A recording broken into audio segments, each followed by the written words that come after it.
Saban being gone. That Notre Dame's up there. All right, yeah, but everyone hates Notre Dame. But it's kind of like hating on. I feel like at this point, if you hate Notre Dame, you just hate it because other people hate them. Because like Notre Dame really hasn't been relevant enough in the last. If you go 20 north years. of the Mason-Dixon line, though, it's that. Like, if you're Irish, you're just a Notre Dame fan, like how Bama fans just all exist all over. Yeah. Like, if you're born in the state of Alabama, you're just a Bammer. Like, it's like that. I feel like we're all born with the intuition to hate Notre Dame, though. I feel like that's how a lot of people feel about Bama, too, though. And I don't hate Bama. I definitely don't like I know Notre you Dame. wear their shirts and stuff, bro. Yeah. But, yeah, I'm a sellout. I can be bought. That is true. Allegiant Lending, ladies and gentlemen. His allegiance can be lended. If you give me a Dogs polo, I'd wear it, you know. Actually, it's too close to the Packers, G, so it'd have to be the Bulldog. Okay, the Bulldog, like the blackout jerseys with the dang. With a collar. Oh, man. We can make that happen. We'll get Matt. It's been trending on Twitter today for some reason. Man, which I wouldn't recommend clicking on everything that trends because. Man, I'm really hoping we get wild stuff. So many alternate uniforms. Like they have like an all white helmet, jersey, pants combo that they use for recruiting, but we'll probably never see the light again. Yeah, those things look clean. Y'all are the latest to get Baby Gronk, I believe. Oh yeah, he flipped us. So yeah, he was at Tennessee like 2 days ago. Then he flipped over to Georgia, and then it was Georgia, and then it's poor kid. I honestly feel for that kid. Like his dad is just gotta have something wrong with him. Kind of will lead into what we're going to be talking about today. Of course, 420 is going to be your minute with Max Delighted. We'll be delighted to bring that segment in. 440, we'll do a little trivia and on this day, possibly. 5 o'clock, we're going to do some win totals for the SEC. And, of course, we got to throw in FSU and Miami. And while we have Max here, because Max more than likely won't be here with us for that segment, the win total for Florida State, 9.5. Is that too high, too low, or just right?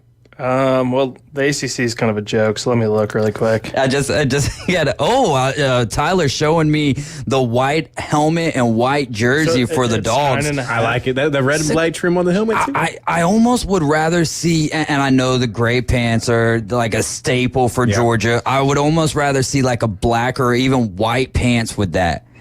Ooh, black jersey, black pants, white helmet. Let's go. I like it, man. I do like that Alabama stays consistent with their, just crimson helmet. I would love to see a helmet with the, and I know this is non-traditional, but with the A with on the side, stomping it, or just the A. I like the old school. Well, that's Alabama my favorite A. logo of all time. Is the elephant stomping through the A. That's a little old school, but yeah, give me that logo too. That would be. I love the script A. I've got that tatted over my heart. Script A man. would be kind of a cool, cool helmet design for sure. You could even do like the Pittsburgh Steelers. Well, not like the Pittsburgh Steelers because they have the logo on one side of their helmet, but you do like the A logo with the elephant or not, and then the number on the other. That way you kind of stick more closely to tradition. I wonder with Kalen DeBoer coming in, like, does Alabama start dipping into? That's a tough. You can't do it in year one. No, tough boat to rock. But if he wins a natty, which highly unlikely, give him 2 years. If he's having some good success and kind of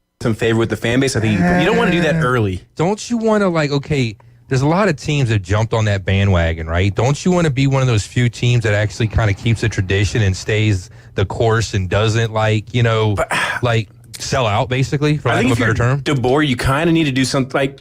What do you got to do? You're Alabama, man. You're already on top of the world. Like, a lot of times when teams do this and change stuff up, it's because they're not selling. They're not on top of the world. They're having to make jersey sales and stuff. You don't have to do that at Alabama. At least wait until you need to. I 100% agree, and I don't think that Bama actually does anything. But now that the power is changing hands, that you just never know, man. Would I like to see it? Yes. Do I think it'll happen? No. And I am a big fan of that traditional aspect, much like you see with Penn State for the most part. Notre Dame. Well, no. Notre Dame. A lot of people don't like Penn State too. You can put that in. Penn State is boring. But it's the same exact thing as Bama. It's the same exact thing. They don't have the numbers. They also have a tough history as a program. They do. They do. Notre Dame does bust out the greens. They bust out the blues. They do change it up a little bit. There's a documentary coming out about Joe Pa. Yeah, I believe. It's gonna be tough. Oof. I wonder, do you think they stay away from that era? Like, is it going to be like the Florida? I don't think you can not. Like the Urban Meyer one. Right, Swamp Kings. No, probably not, because Joe Pa obviously has passed, so they don't really need to Like the Urban contract had to have been like, basically, you're not going to bash me in Florida in case I want to coach again. Exactly. But he is a part of the It made Urban Meyer look like a Fame. hero. It painted him in a great light. Like he was it was about the, it was just brought about him 2 natties. So leader of men. he was a hero in Gainesville. he led them in. About the FSU one too, it'll probably go over. The ACC is pretty bad, so I mean they're just gonna lose that. They'll lose at Notre Dame. And I think one other Georgia one. Tech and Ireland is like legitimately their 3rd toughest game. And then they host Florida State. For Florida State. because they host Clemson. They're at Miami and they're at Notre Dame. So maybe Miami's their 3rd. Miami's win totals at 9.5 too, y'all. Because the ACC. It's a the little Miami pillow fight down there. Every year. It's that Miami. though. It's that, man. Like Because year of in and the- year out, just like, oh, Miami's back, baby. We back.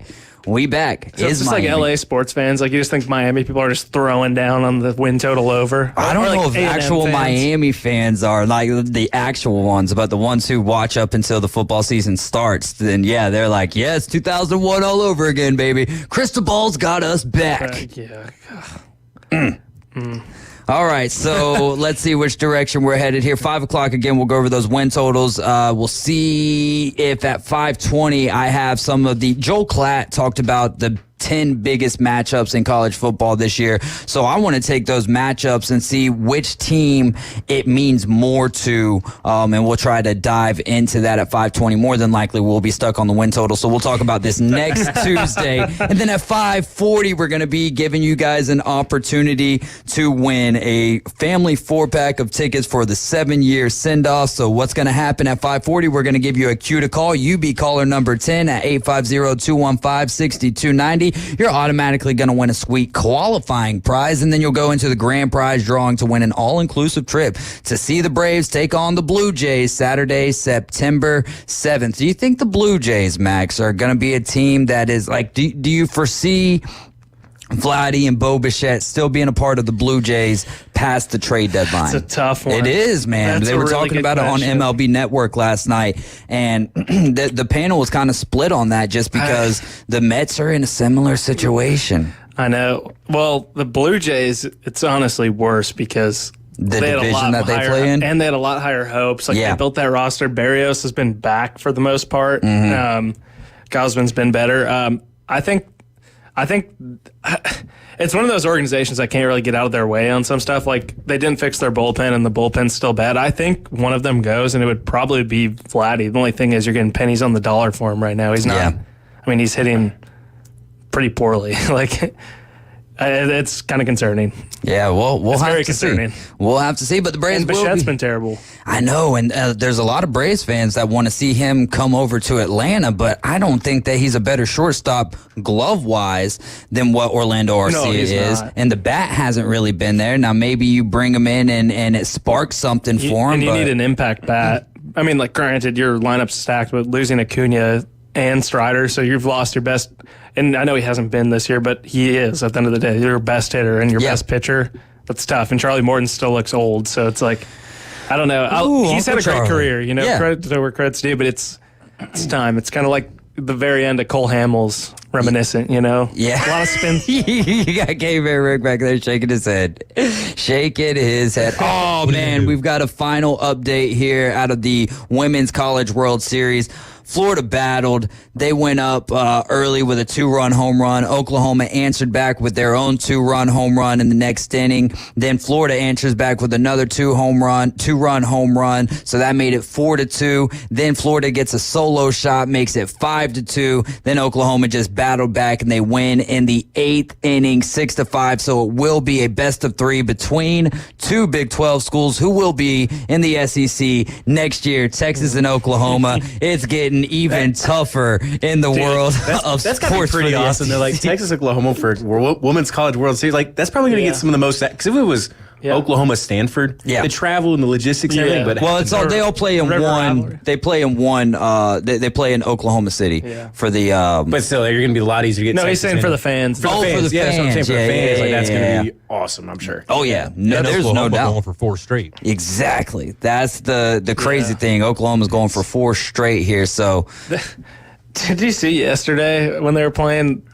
Did the girl bat flip to walk to lead off the game on Oklahoma? I was did like, not see dude, that. come on. I did. So the first at bat of the game, you're bat flipping a walk, and she stared down the whole Florida dugout. It's like, dude, you're not Juan Soto. Walk to first base. Sick though. Yeah, I mean, I like that. It's I like a it too, different but- game. but It's a like- different game. But like, it can't be victory lapping a walk. That's like if you're the shortstop and you turn to play and you're like, oh yeah, Yeah, buddy, Do a drop little your juggle glove. it, like wander and throw. Wait it. till we get to glove drops.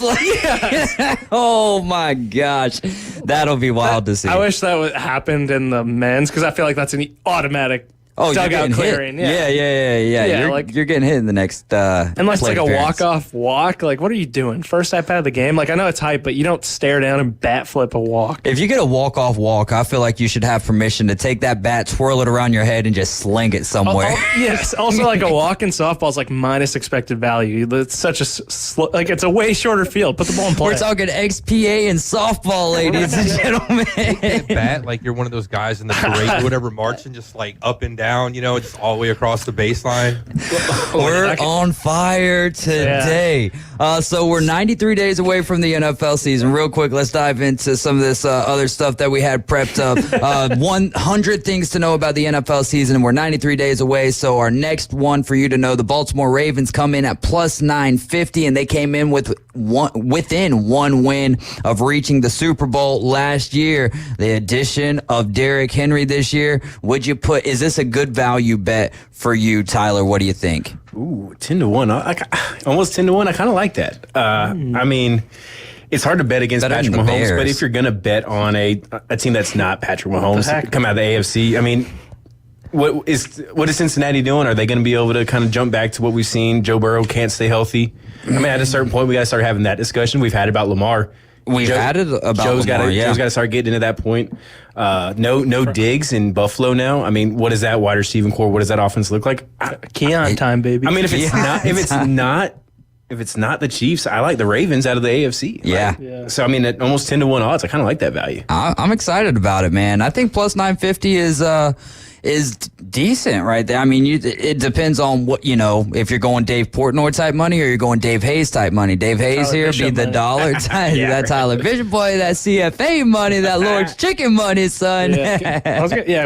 We should just simulate best of 3 Ravens Chiefs. I don't want to see Josh Allen play it and Joe But what Burrow. if they make it there? That would just be a bad seeding. Like I think if I had to fade one of the top teams in the AFC this year, it'd be the Bills. Yeah. Oh Definitely. Do they even go into this season like maybe to the main pundits, the ones who get paid a lot of money? Yeah. But I don't know if I'm looking at the Bills in the same light that I've looked at them in the past. Yeah. The agree. window, it's closed. Yeah, Well, I mean, you I got do Aaron believe Rodgers it's wide coming right or back. wide left. Tua and the Miami Dolphins. So you got 2 teams right there that can, knock them down. Of course, Patriots are probably, still, the bottom feeders in that division. Patriots are working on next year. They may or may not be good. I just took that plus 900. I just did a bet on there. I just put $10 That's on a it. guy who Yeah. believes in his bets. There Why we not, go. man? I like it. It's not bad, man. That's He good appreciated value. my advice. There Well, we go. I didn't know the odds on it. I looked at them I guess a few weeks ago when the schedules came out, and I don't think they were that high when I was looking at some stuff. And yeah, it ain't a bad bet. Buffalo's on it. Well, this A book 16-1 odds. So 16-1. That's I'm at 12. I wouldn't take that bet on the- though. Who's the worst odds? in the AFC. It's got to be the Panthers. Just NFL. Panthers Yeah, is it's got to be the 25 Panthers. 250-1. yeah, any Look, team. plus 25? That's 250. No, 250. okay. Yeah, I don't know why that anybody makes would sense. take You're trying Buffalo. out Bryce Young. Come on. Plus 2,500. 250-1 odds. Yeah, yeah. So plus 25,000. That should be their odds to win 3 games. Okay, that makes sense. Yeah, that is wild. Also wild when we were talking about baby Gronk. Well, he can make some NIL here in high school in the state of Florida. The Florida High School Athletic Association met today to change its bylaws. So it's going to be on the students and their guardians. They're going to be required to negotiate those contracts independently. Independently. Exactly. Thank Yeah, you. what could go wrong? And listen, a lot of coaches will tell you, hey, you got to get with the times. This is what the 36th 36th athletic association that will now allow student athletes to participate in NIL deals on the high school level. Coming up next, I believe it's actually going to be the state of South Dakota. Okay, nice football, hockey powerhouse. I can't wait. I can't wait till 9-year-olds start getting NIL deals in Pee Wee football. We missed our window, guys. I got some running deals. But I feel like that's so much more. Like, you're already talking about a age, right, for high school athletes and just high school kids in general, where the mental health, I don't even want to say stigma, just the whole situation where, you know what I mean? And then you add this into it, man, and now you're going to have kids who doubt their own talent because they're not making as much, or maybe their parents aren't as good at selling candy bars. No, but is that not, if this is up to your parents and your parents not a good salesman, you know what I mean? Then that's going to affect your NIL. I feel like, there's ways to, I'm sure, get around that, like having an agent in high school. Or Or is Allegiant Lending Firm going to turn into an agency? No. Can we just stop calling it NIL? Can we start calling this? Because it's not name, image, likeness. Like, that's not what kids are getting paid Pay for. to play. Yeah, it's pay for play. Oh, man. You and have then, to actually be in for a little while to actually have a name and get a name. Yeah, right. Like, That's to make a name. right. I mean, how many high school, like, I call the games and stuff, and I'm not sitting here studying every single thing. I'm more focused on collegiate and professional athletics. I love high school athletics, but like some of these guys, how often do we see these kids go from high school to the collegiate level just the same way that we see them go from the collegiate level to the NFL level and not paying out to do a daggum thing? It's like every single Heisman winning quarterback goes to the league and does what? Not a whole lot most of the time, you know? So, and for me, specifically here to our area in Bay County, and we're not going to be able to change this. It is what it is. I feel for the coaches here in this situation, and I would hate to see a lot of school changing based on the fact, well, if I go to Arnold, if I go to Mosley, if I go to Bay, I'm going to have a better opportunity at landing NIL deals, which they say shouldn't happen. They've thought a lot about this, but it's going to happen until each team can play their own football games at their own home stadium on Friday nights underneath the Friday night lights. Like, why are we even getting into all of this? The one perk to it, I would say, is hopefully it's not just like the rich getting richer, but I mean, it does depend on areas and stuff. But I mean, I'm sure there'd be people here that get like rallied behind from different businesses and stuff. All I hope that it does, since like it's inevitable, you can't fight it, you can be mad about it. Oh yeah, I'm not mad. No. I mean, but it's just like, it's weird because we didn't grow up with that. Like, we didn't grow up with college players getting paid. Well, that's the thing. Yeah. The biggest thing for it is if it can keep kids in public schools and not, where the private schools rich get richer, basically, where it's like, because in our area, especially in Illinois, for me, for basketball, that was a huge thing. Basically, like, oh, this kid is going to get a full ride to go here or whatever. Maybe this can combat that a little bit. Get rid of school choice. And instead of so we need to go, but there already technically is school choice. A lot of areas don't have school choice. But this area does, right? I mean, we have school choice here, so there is that. And I think it would be more fun for kids to play with each other for a longer period of time. For listen, if you're on this side of the bridge, then you're going to Arnold. If you're in Lynn Haven, you're going to Mosley. If you're in Callaway, you're going to Rutherford. If you're in St. Andrews area, you're going to the greater Panama City area, you're going to Bay, and then like Bay Haven, I guess would get North Bay Haven, I guess gets they're the charter academy. So I'm assuming that you pay to go to that school. I don't have any kids at North Bay Haven. Not yet. Kids. That'd be a hike for me coming from the beach. Yeah. Oh, yeah, it would. But I mean, and then there's the other side of it of each, that's so much area that you're not getting the best teams that you could possibly get. There's a lot of autonomy either. For getting to do what you want to do now. It's pretty nice.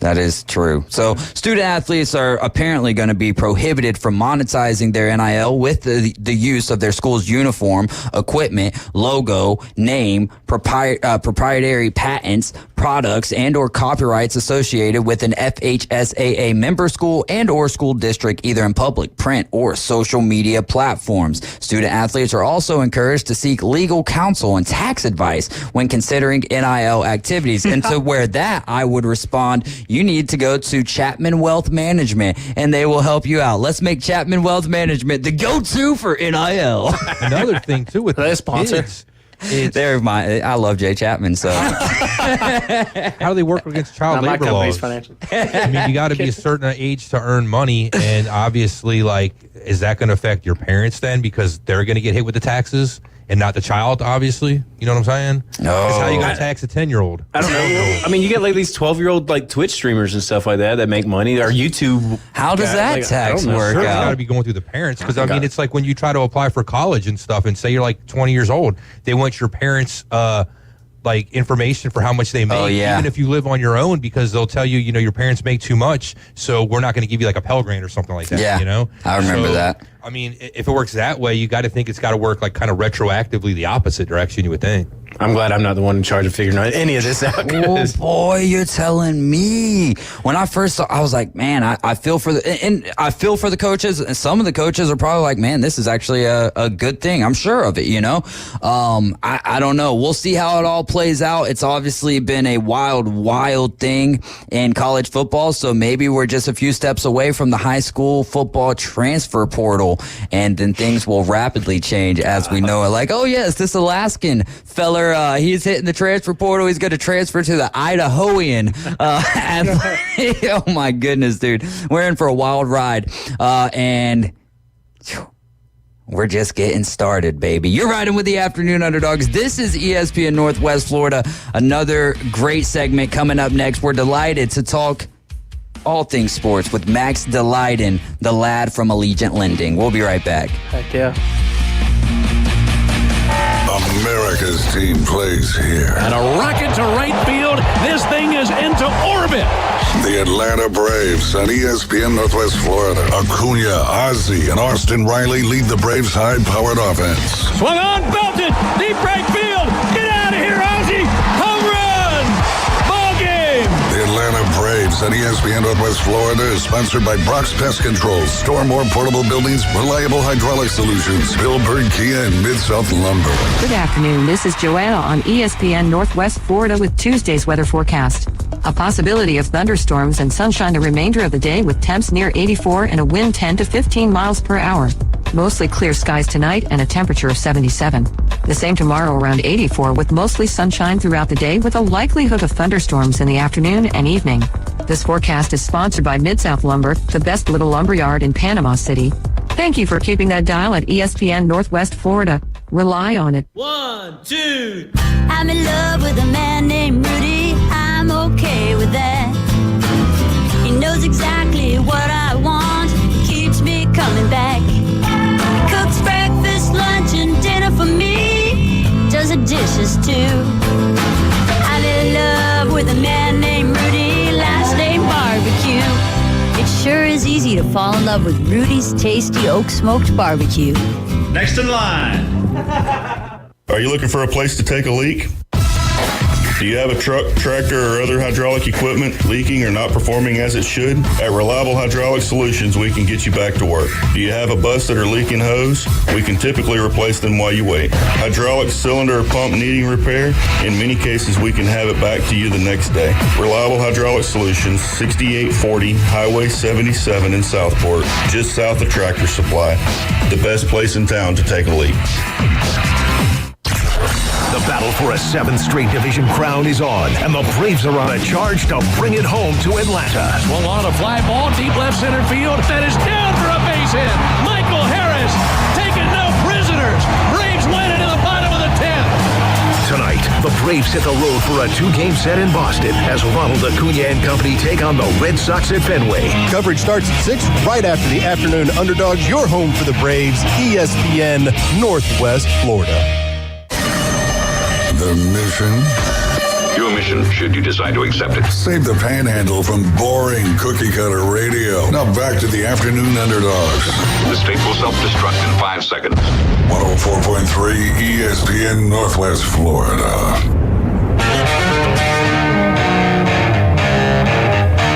And we are back. Ooh, we got some good comments as well. Hopefully those keep rolling in.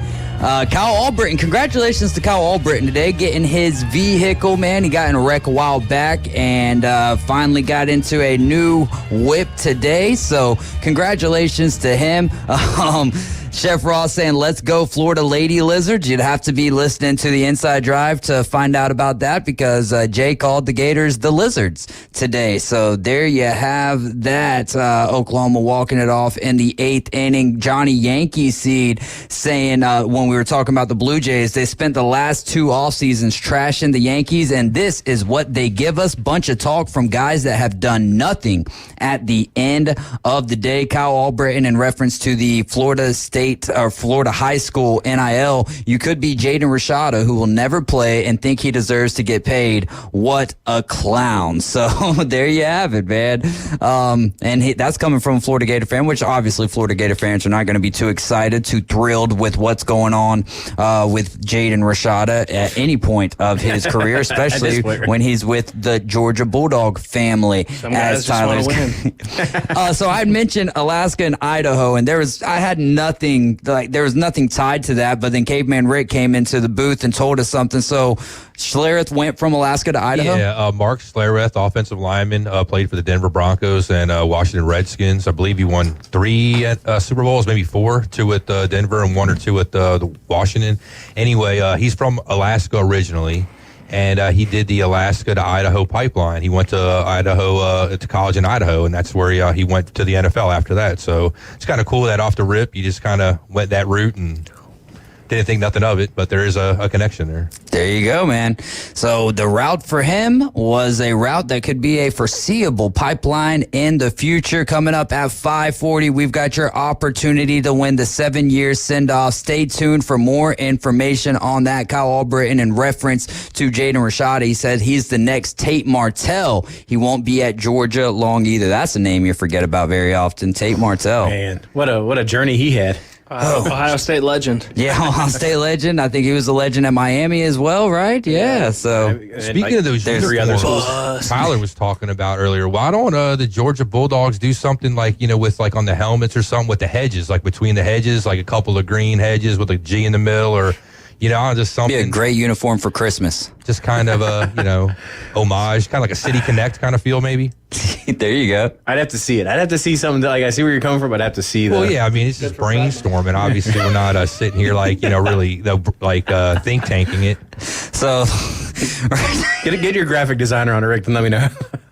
What Max just said. How about baseball, Major League Baseball with their everyone? The City Connects are pretty weak. No, not the City Connects. They've got the little Pride Month thing going on right now. Except the Yankees, it's like, holding strong. Hey, there you go. Shout out to the Yankees on that. No disrespect, but that's what kind of what Ivan Provorov of Philly last season kind of started. Yeah, wearing the rainbow stuff or whatever. But the reason I'm even bringing it up is because I think that their statement or whatever is like everyone. Yeah, it's sports. It's not. Oh, for everyone. Unless you're in the city that your team is actually playing in and you can't watch it due to blackouts. So there you have that. All right, this is your minute with Max. Max is with the Allegiant Lending Firm. Tell them how the people can get a hold of you and what you could do for them. Thanks, Dave. 850-565-1160. Condos, single-family homes. Anything, we got you. Anything, we got you. Real Madrid. Thank you. Yeah. I watched French there. Huh? I watched it. I don't know what it is. I was watching this video of people wanting Kylian Mbappe to come there. So I thought it was people from actually Spain. Yeah, it was a done deal for a while, and it's pretty nice to win the Champions League and then get best or second best player in the world the day after. Yeah, so how did that whole timeline kind of play out? Are you a Madrid fan? No. Oh. It was it was supposed to happen about 2 years ago, and basically like the president of France, the whatever leader of Paris made a huge deal of it and everything, just because kind of gaslighted him more or less not to leave, even though the French league is kind of a joke as far as the major European leagues go. Gotcha. It's they call it the Farmers League. Yeah, what is the name of their league? League. Oh, League. Ligue. Okay. League One. So kind of like the Spain, isn't? No, La Liga. La Liga. Yeah. Okay. And then Serie A for Italy. But, gotcha. Anyway, he was going to be a done deal, and they got in the way of it. Now he's going to be there through 2029, so it all works out. It just is I don't know a good analogy besides thinking of it as it's like the 2016 Warriors. Kevin Durant coming over? No, it's like adding 2008 LeBron to your team. Like they're so good, and they're probably going to add Alphonso Davies too, the guy he's the best player on Canada. He started for Bayern Munich since he was 19. Yeah. And they're probably going to add him too because he's a free agent if he doesn't re-sign at Bayern. So they just have a really good, and you can't really be mad because it's not like a Dodgers situation. They just have a really good scouting department and have made all the right moves and pulled all the right strings, and they're just like a perfectly ran organization, and that's why they've been so dominant. And that UCL final, it looked like Borussia was about to give them all they could handle and more, but yeah, then, Borussia Dortmund gave them a good run. Yeah, they honestly should have been up like 3 or 4. They hit a post like in the first half, I believe. Couple times. Yeah. They're like expected goals is like a good indicator too, and their expected goals is like 1.7 at half, and Madrid's was 0.06, which is they gave them everything it's they legal. had. Yeah. 0.06. 0.06. Hey, you're good to go. Still in the driver's seat. Yeah, so it was a good final, actually. I was texting you about it, too. I was like, dude, I've bet a lot on Madrid. Yeah, it worked all out. in on Madrid. Yes, sir. Yep, and that's helping pay for some housework, so. There you go, man. I had some wood rot on the pergola, pulled it right out. Thank you, Seminole Tribe. I just take shots left and right at the Seminoles. You're more fond of one than the other, though, right? Oh yeah, these ones pay me, and the other ones pay me, and just we'll let other people down. Pay you in hate. Yep. Pay you in hate. No hate here. Caleb Williams, though, man. So. I tagged you. I'm sure you had probably already saw that, but he spent kind of the day with the Cubs, and they had him in the cage, and he was, hitting some balls off the tee. Not a very good swing. No, that doesn't which bother me. he's not a baseball player. No, but he was in the cage with Dansby. It makes sense. Yeah, there you go. No, but the thing is like wouldn't you expect him to kind of be more? I don't know if it's that he's not athletic because honestly, the way that it's not really what happens during the swing is kind of what happens before and after the swing, where you're like, a little effeminate, yeah. But he can do what he wants as long as he plays good football. Apparently, he's been really good in opening practices. I've been hearing conflicting things on that. It's been like, but you just don't know what to believe. I've been hearing good things. I heard like one day. But that's like how it goes for Bears fans, though. You guys hear? No, they were like that, like 20% trying to convince themselves that Justin Fields is good. But after we saw like 4 games, it's like, dude, this guy can't throw a deep ball. I don't know. I'm optimistic. I know Tyler's a big hater. Be. I'm not a big hater. I'm kidding. I've been on the hating Caleb Williams train for a while now. So I don't hate Caleb Williams. No. I think he's going to be a bust. Like how I felt about Bryce Young. Yeah. But you're right on that. I still feel like that about Josh Allen too. Turnover God. Oh, put up the stats and he can tough. turn over the ball. Yeah. That's a real tough one, man. You know who is good? You know how we love doing those cross sport comps? Yeah. His comp is James Harden. Can't Josh Allen puts up stats, can't win. Oh, has won a little bit. It's like a 2 seed or wins a division. Good in the regular season, kind of doesn't produce in the playoffs. Fly a little flag like the Colts and call it a day. Speaking of the Colts, I don't know if you guys saw this, and it's highly irrelevant to like the topic that we're talking about, but they're going to be hosting like some soccer. They're going to be hosting some swimming like quarterfinal or like qualifying for the Olympics. So they're putting a pool into the Colts stadium. Nice. Yeah, that's 2 pools actually.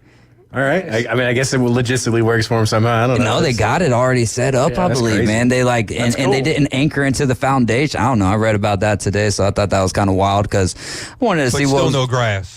Yeah, no real grass. Unless they bring in soccer players, then all of a sudden it's like, hey, we can't afford to let these guys that play here once every 4 years get injured. But the guys who play here for 8 games a year, no. Well, isn't like FIFA footing the bill for all the grass? I don't know. Isn't about that how they're doing it? Well, they're pretty corrupt anyways, how they get their money. Oh, that's irrelevant. But once they get the grass in there, why not take why not take advantage of it and just keep? Yeah, just take care of it from there. I did not hear what came in. So they're already corrupt. They're already corrupt. That's where all the money's coming from. Yeah, they can pay for FIFA it is pretty stealing corrupt. money. He's not wrong. Yeah, he's not wrong there. But sorry, you're not a Caleb Williams hater. You're weary on him.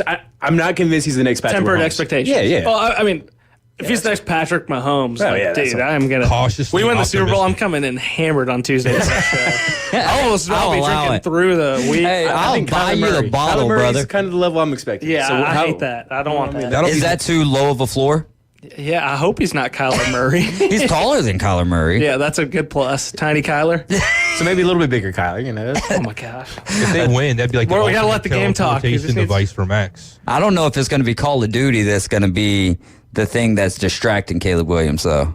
No. He might open up like his own salon or something. Well, thankfully, that fella doesn't play in June. So. Maybe get up with Cam Newton. They can collaborate. Oh, yeah, there you go. Caleb Williams, Cam Newton collaboration there. Get your hat from Cam and your nails done by Caleb.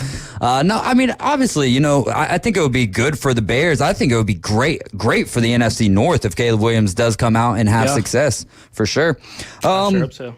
Darren Waller, do you think that he is retiring because of the song that he released? He should. Do you have that song pulled up over there? If you just want to play, like, go fast forward up to about the 30-second mark. I don't think that he only has one cuss word in there, but it's nice. So we can't play. No, we can't play the whole song. But I do want to read off some comments if we can get that thing advisory. playing. If we can get that played. Are you ready? Yeah, let's go. Take a time out and fear. The nights we opened up and we knew. All right, that's enough. So you got the gist of it right there. So that is the Darren Waller. I just want to read off some comments here from YouTube. Should he have been at Gulf Coast Jam? Maybe he'll headline like in a couple years.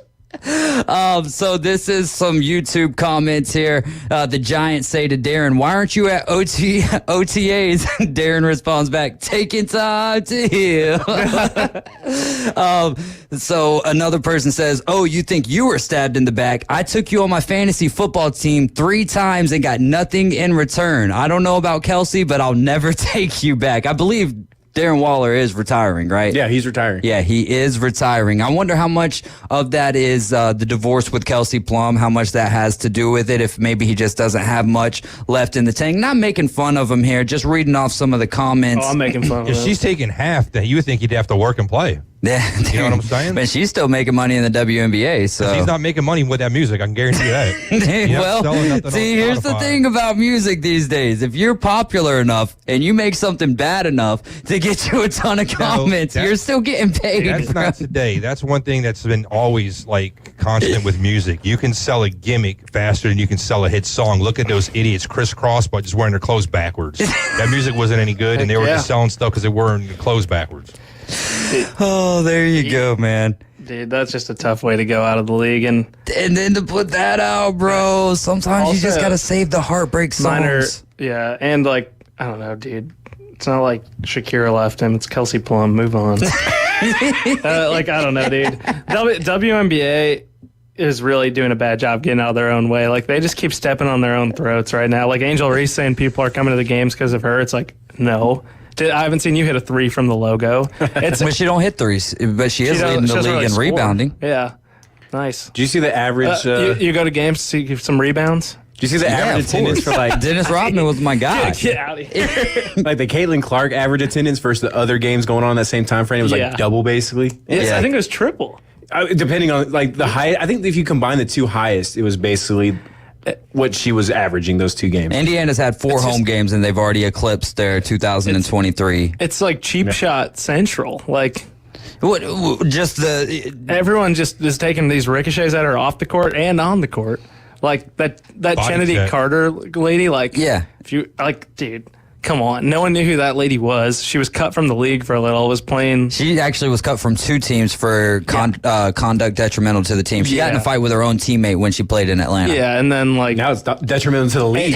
And then Angel Reese has like little brother syndrome and was like clapping when she knocked her over. It's like, dude. The one thing I will say. The number 7 pick. Like, one thing I will say about Angel Reese is she does seem to vacillate on like, oh, me and Caitlin Clark are friends. Oh, you know, like it's about. I've never seen Caitlin Clark be like, oh yeah, Angel Reese is my girl. I will say the one thing in defense of Caitlin Clark, because I'm normally that person who, if everyone's on that bandwagon, I'm off of that bandwagon, and that's what I'm saying. The one thing I'll say about Caitlin Clark is the way that she's handled all of this has been very impressive, and she grew up with 2 brothers, so I think it's interesting. I think that there's a lot of people out there that want her to snap or something. She's the Jackie Robinson of the WNBA. She could just say paycheck. She is. Follow me She is not the Jackie Yes, she Robinson of is. the. No, she's not. Yes, she is. She's everything they disagree I with. will not allow that statement. You can say it as much as you want. She's not. No, because Diana Taurasi's white. There's plenty of white girls. She's not breaking any barriers. Diana here for the Taurasi, no one cared about WNBA. Diana Taurasi debuting. Though. Doesn't Caitlin matter Clark. though. Like it doesn't matter. No, Diana Jackie Taurasi Robinson didn't get broke treated like the this. color barrier. Yep, Like and there she were broke the straight white barrier in the WNBA. The straight white barrier.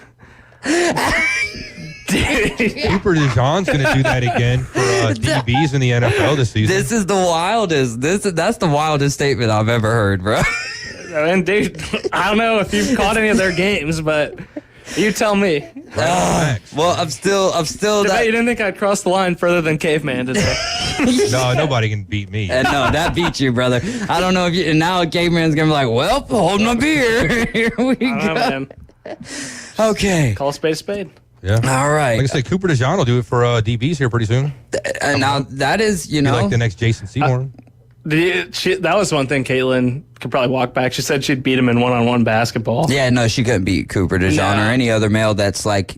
Have you seen his highlights in high school? Yeah, That he's dude good. can fly. And now maybe if she just shoots from the outside and he plays no defense on her, because she's good, really good from the logo and stuff. But we've also If you can guard NFL wide receivers, I think Caitlin Clark's footwork's not going to trip him up. Well, then she could break a different type of barrier. She could be, the first woman to play in the NFL, like not being a kicker. I don't even know if we've had a female kicker yet. Not just Vandy. Sarah Fuller. She could be the Jackie Robinson of two sports. I saw Stop it, bro. Stop it. Jackie Robinson is held to a very high regard. Well, Tim Anderson said he's except for the one guy. There's one guy that didn't though. He took the statue down and burned it. Melted Fine. it. She's the Roberto Clemente. I don't know. You like Caitlin Clark, and that's I guess it's fine that a lot of the one time the WNBA has ever had hype for anything, and they're ruining it. But are they ruining it? Because would we be talking about it if it was just, she's playing her game and no one's bothering her at all? Yeah. Okay, all right. If she was putting up 33 points a game, and then I think people might still talk about it. But because there's all the hard fouls and stuff like that. That's it's still getting its play because flagrant fouls. Oh my gosh, bro, was that the worst thing that you've ever seen on a basketball in the court? WNBA, pretty much. Because you've seen very little of it, and I've seen very little of it. Yeah, but I'm just I'll be real with you. Yeah, it's the hardest foul I've ever seen, but I haven't even watched a full 48 minutes combined of WNBA basketball. Are there 48 minutes? I don't think so. I think there's 40, because I did watch a large amount of the. Look at that. Checkmate, brother. Checkmate, brother. I actually watched a large amount of that Fever and Sky game. I really did, because there was not a lot else on. How many rings do the Fever have? One. Do we only have one, too? I think. We have The one Pacers or two. don't. Oh, wait. Who are you talking about when you say we? Not the Pacers. I know they don't. Chicago, I'm assuming, right? Yeah. Is Chicago Sky? Us. I don't I don't know. So why are you a Caitlin Clark fan over an Angel Reese fan then?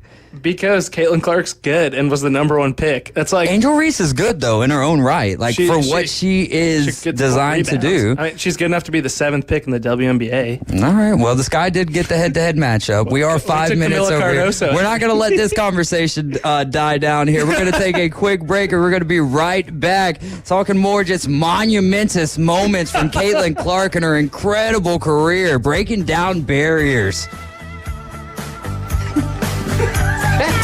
It's the PCB Hobby Takeover with Todd.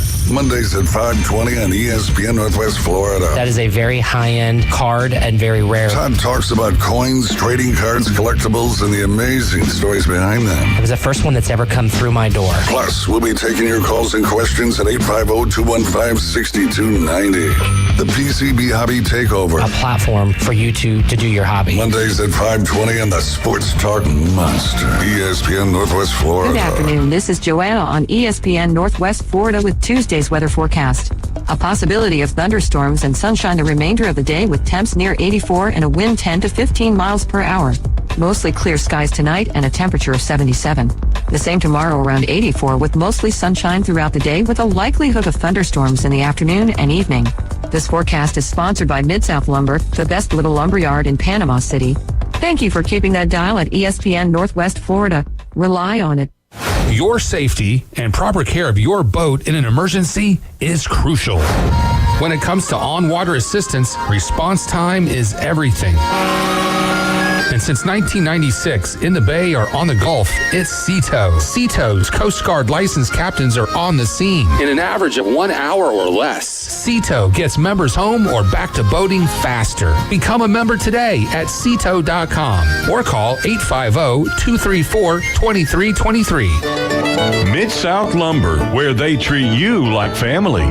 Locally owned and serving the residents of Bay County for over 45 years. See Mid-South Lumber for all of your DIY projects, including windows, doors, siding, lumber, and millwork. Are you building a new home? Bring your contractor into Mid-South Lumber and meet with a member of their sales team to discuss your framing, siding, windows, and doors. Mid-South Lumber, the biggest little lumber yard in Panama City. 717 West 11th Street.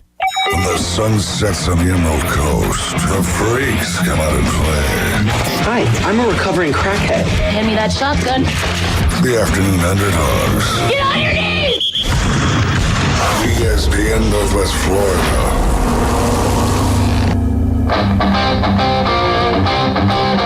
Yeah! That's what's going on in my brain today after we heard one of the most iconic statements ever here on the Afternoon Underdogs about Caitlin Clark. We do have some other comments to dive to. I do want to read some more, real quick, 2 more comments from the Darren Waller song.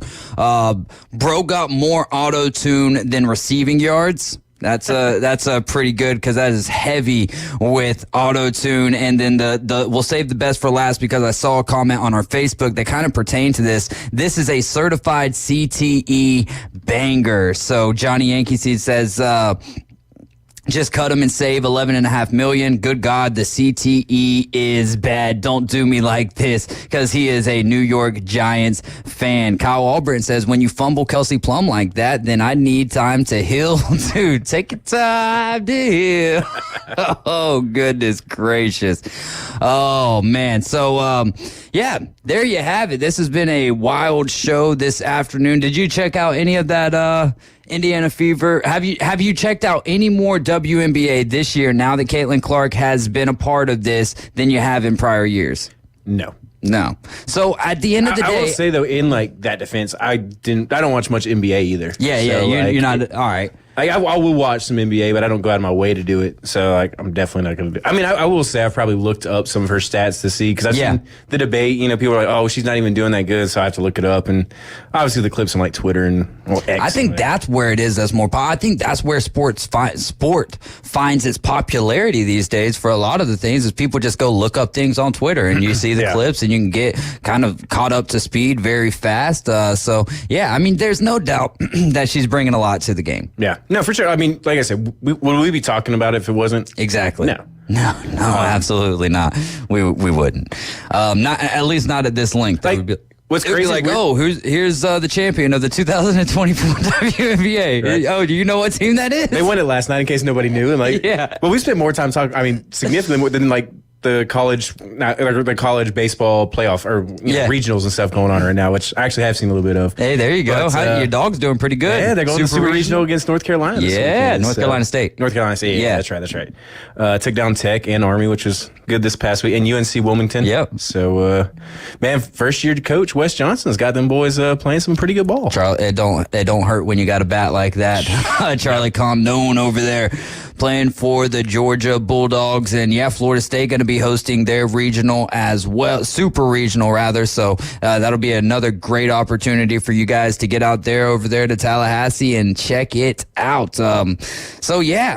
Trivia. I guess I don't even think we've got time for trivia today. We're giving away we're giving away, let's see what it is, a Pepsi swag bag and Swampy Jack's gift card at 5:40 today. All you got to do is be caller number 10. We're going to play a cue to call at the end of the 5:20 segment. So right around 5:39, we'll play that cue to call. You call in 850-215-6290. We're taking caller number 10. You're automatically going to win that sweet qualifying prize, and then you'll go into the grand prize drawing to win that all-inclusive trip to see the Braves take on the Blue Jays Saturday, September 7th. That comes with your hotel, spending cash, food and beverage at the game, and amazing seats in the Xfinity Club. Also, listeners can qualify as many times as they like to increase their chances of winning. That's brought to you by by PCB Hobby, Fairfield, Hampton Inn on Thomas Drive, and Home 2 Suites. Qualifying is going to be running from June 3rd to June 14th. Also, just as a quick side note for that, if you do win the prize, the Falcons play in Atlanta on that Sunday, the 8th.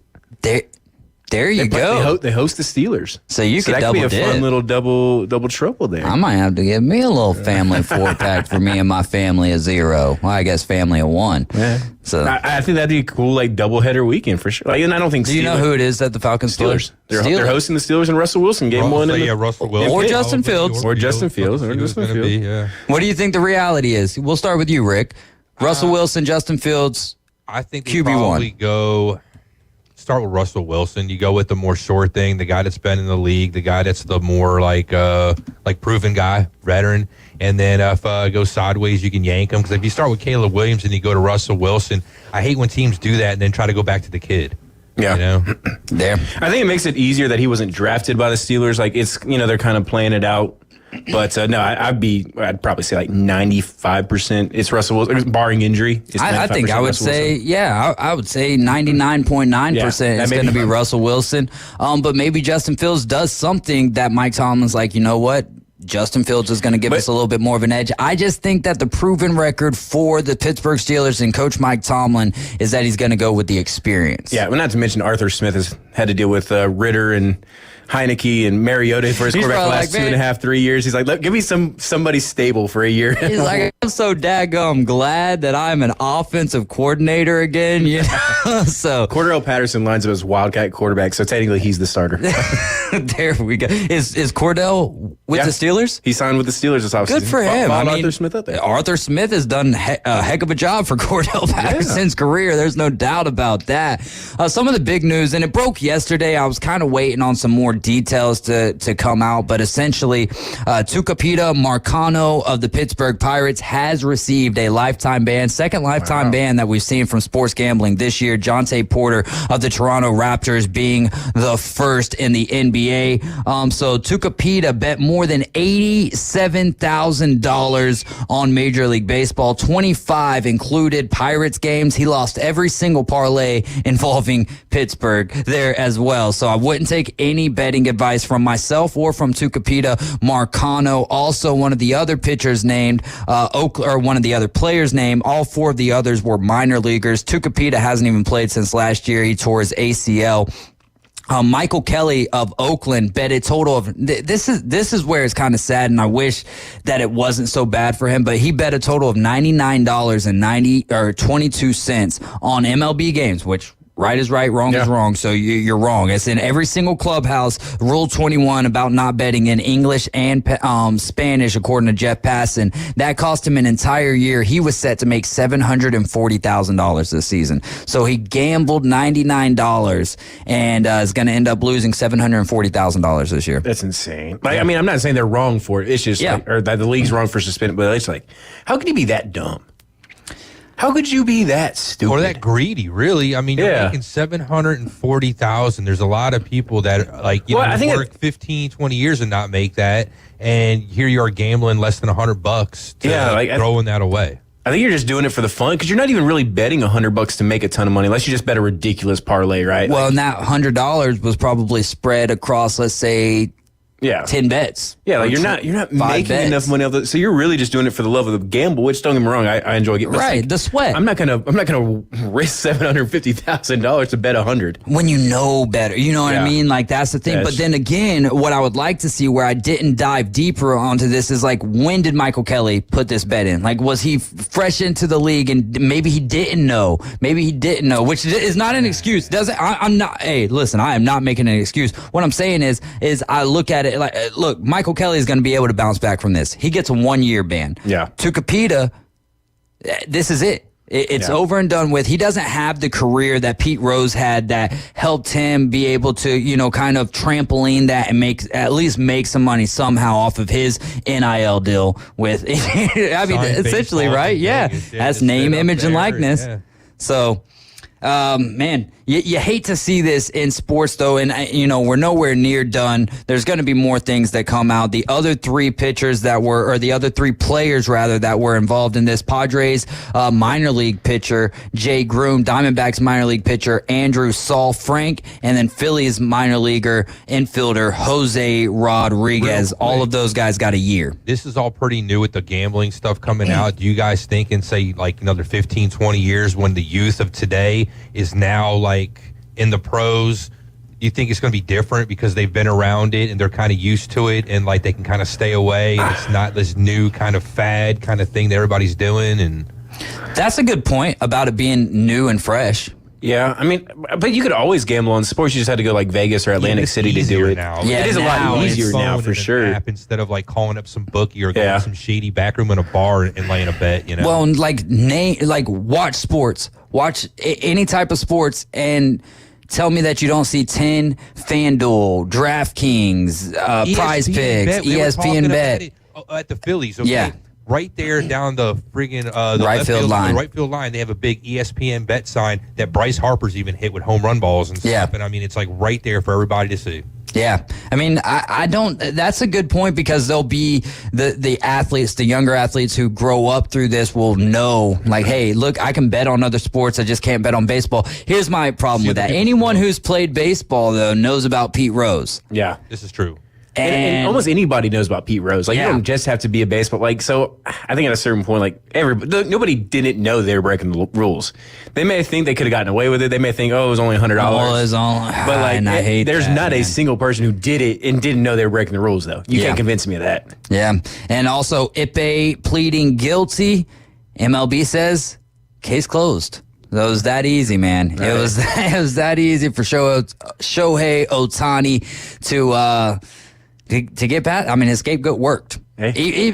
And who knows? He might have really been a victim of fraud. That's how we have to treat it because that's how the facts are as we know it. So that's the Roswell of baseball right there. Ooh, Area 51. Or what number does Shohei wear? Why am I blanking on that? Wasn't it 17? Shohei wears 17. Yeah, there you go. Was it Chris Carter 17. That said you always got to have a fall guy in your posse? It was one of those guys. You always got to have somebody in your group that's willing to take the fall for you. Yes, here we are. There you go. Get you an interpreter, man. It could be cheaper than what else could happen to you. You guys are riding with the Afternoon Underdogs. Hour number 2 coming up next. We're going to be looking at some SEC win totals, and we're going to throw in Florida State and Miami as well. ESPN Northwest Florida, available on all your devices. Connected. Hear your favorite sports talk hosts. The Coach James Hale Show. You're listening to the Inside Drive live. The Afternoon Underdog. And your favorite teams. Braves win it! We're live on the app. Tune in, Alexa, ESPNPC.com, Facebook, YouTube, and in your car at 101.9 and 104.3. Wherever you go, there we are. ESPN Northwest Florida. Good evening. This is Joanna with your latest forecast on ESPN Northwest Florida. For tonight, clear at a low of 77 with wind 1 to 5 miles per hour. Mostly sunshine tomorrow morning, a light breeze and very warm near 85. A chance of thunderstorms and sunny and 86 in the afternoon and evening. 85 and some sun in the morning and then possible thunderstorms with a gentle breeze Thursday. This is your Tuesday's weather brought to you by Earthworks of Northwest Florida. Thank you for keeping that dial at ESPN Northwest Florida. Rely on it. I have some great gift ideas for you here at Tracy's Fine Jewelry inside Coin and Bullion Reserves. We have a large selection of 14-karat charms starting at just $19.95. Engrave a personal message and add a special coin for your dad's birth year on a money clip or keychain. And a beautiful designer Bulova watch is a perfect gift that will be treasured forever. Always a perfect gift for any occasion. From Tracy's Fine Jewelry inside Coin and Bullion Reserves, where our reputation shines as brightly as our diamonds. Attention homeowners, are you dreaming of a backyard oasis? Look no further than S&R Fencing, your go-to destination for quality outdoor transformations. At S&R, they specialize in crafting custom fences, decks, retainer walls, and all exterior construction that not only enhances the beauty of your home, but also stands the test of time. Their experienced team takes pride in delivering top-notch craftsmanship with a personal touch. S&R Fencing, locally owned, licensed, and insured, and a member of the BBB. The battle for a 7th straight division crown is on, and the Braves are on a charge to bring it home to Atlanta. Swung on a fly ball, deep left center field. That is down for a base hit. Michael Harris taking no prisoners. Braves win it in the bottom of the 10th. Tonight, the Braves hit the road for a 2-game set in Boston as Ronald Acuna and company take on the Red Sox at Fenway. Coverage starts at 6 right after the Afternoon Underdogs. Your home for the Braves, ESPN Northwest Florida. WGSX Lynn Haven, WVLQ Port St. Joe. Powered by Panama City Toyota. ESPN Northwest Florida. Now back to the most dangerous afternoon show on terrestrial radio. It's dangerous. It's illegal in 5 states. The Afternoon Underdogs. 104.3 ESPN Northwest Florida. Welcome back to hour number 2 of the Afternoon Underdogs. I'm David Hayes along with Tyler Bishop and Caveman Rick. Normally, I would disagree that we're a dangerous sports radio show. Today's a little feisty. We're living up to it, man. You guys could call or text us 850-215-6290. We're going to dive in some Tyler's takes here for some SEC win totals. Of course, we'll add in Florida State and Miami. Want to remind you guys, we are about 40 minutes away, 38 minutes away from the 7-year send-off from ESPN Northwest Florida. We're going to play you a cue to call, and you just got to call in and be caller number 10, 850-215-6290. Rick Ty says, don't bet on your own sport or get a translator. Highly agree with you there. And Kyle Albritton says, go UConn, because that is who Florida State is going to be hosting in their super regional. They've got the UConn Huskies, who took care of business last night against the number 1 seed Oklahoma. UConn, go to chuck yourself. There you go, man. UConn go basketball, first basketball national champions back-to-back, and now they're making a run in the College World Series. Man, how that would be wild to see UConn on top of Big it all. East, baby. Yeah, there you go. All right, so we'll dive into some of these win totals, and we're taking your comments at Facebook, or you can also text those in 850-215-6290. Michigan State Bruce texted in earlier. I missed this one. Caleb Williams said he threw all those interceptions the other day because he wanted the defensive backs to get practice. So we will find out. Hey, now there's one thing that you can't deny is that the Bears have done a good job putting weapons around Caleb Williams. So we'll see how all of that plays out as we're getting closer. Only 93 days away from the NFL season, and preseason, man, is going to be here before you know it. And then college football season kicks off the end of August. I know, bro.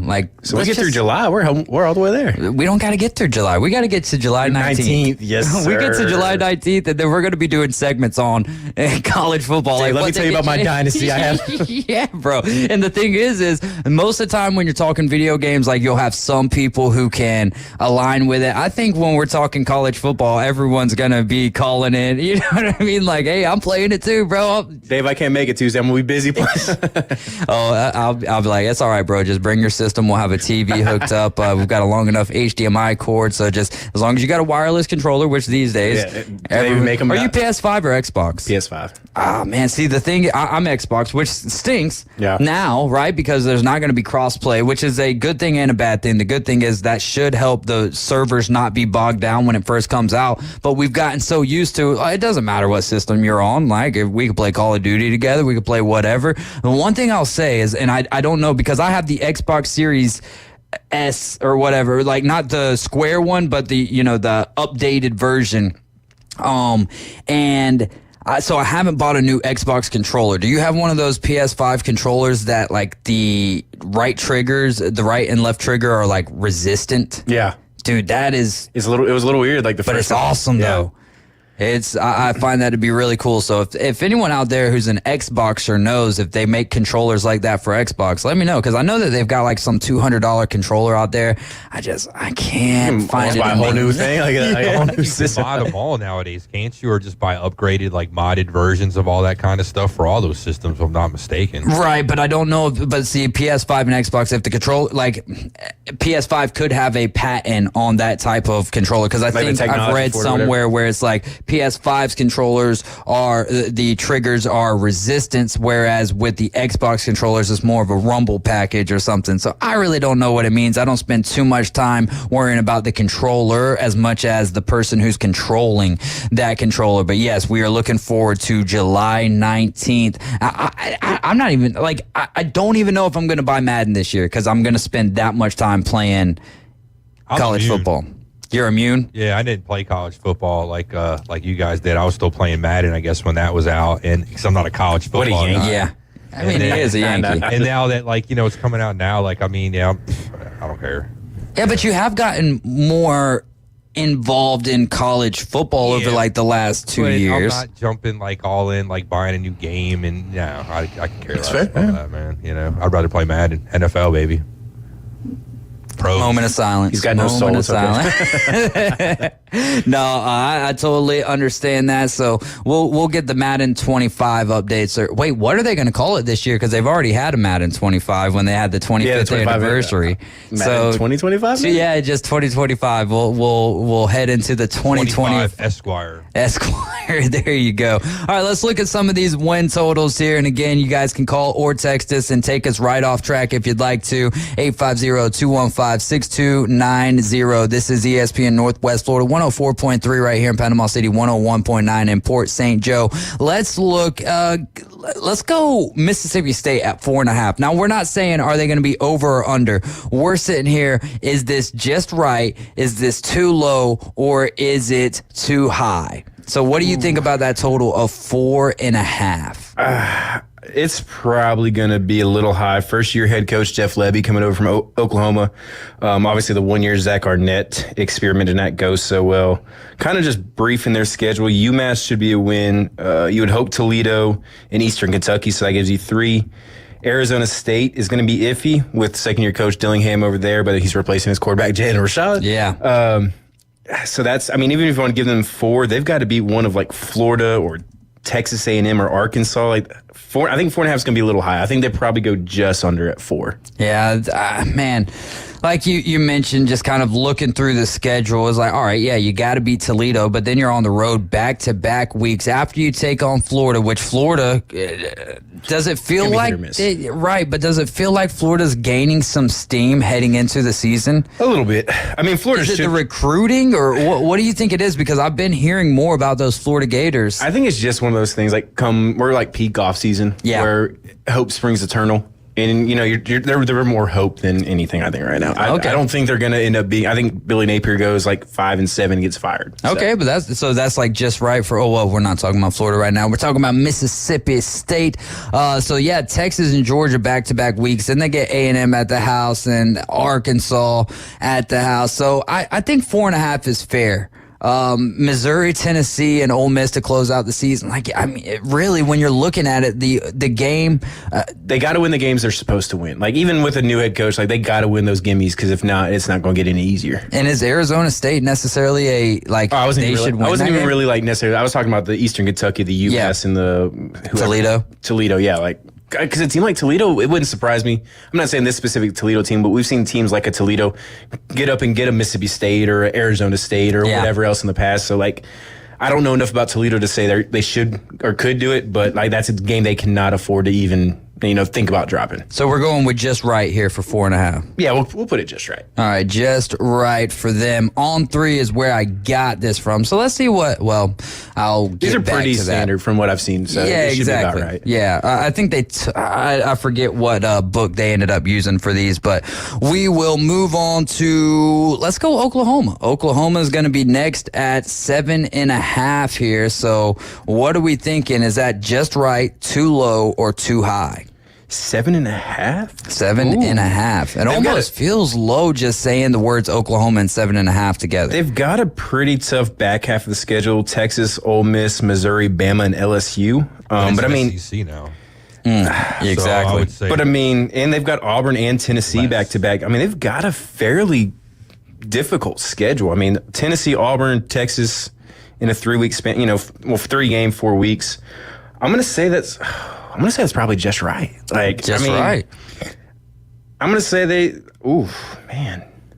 New quarterback, new offensive coordinator. I could see like an 8-4, 7-5. So I like 7.5. All right. I wouldn't feel super comfortable betting either way. So I guess that lets me know it's just right. Right. That's how I look at these two. Is like, well, I'd probably stay away from that. They've got on 3 has Oklahoma at 7.5, just right. They also have Mississippi State just right at 4.5. James Kelly texted in. He says Mississippi State 3 wins. So he's got, maybe that's just a little bit too high. Yeah.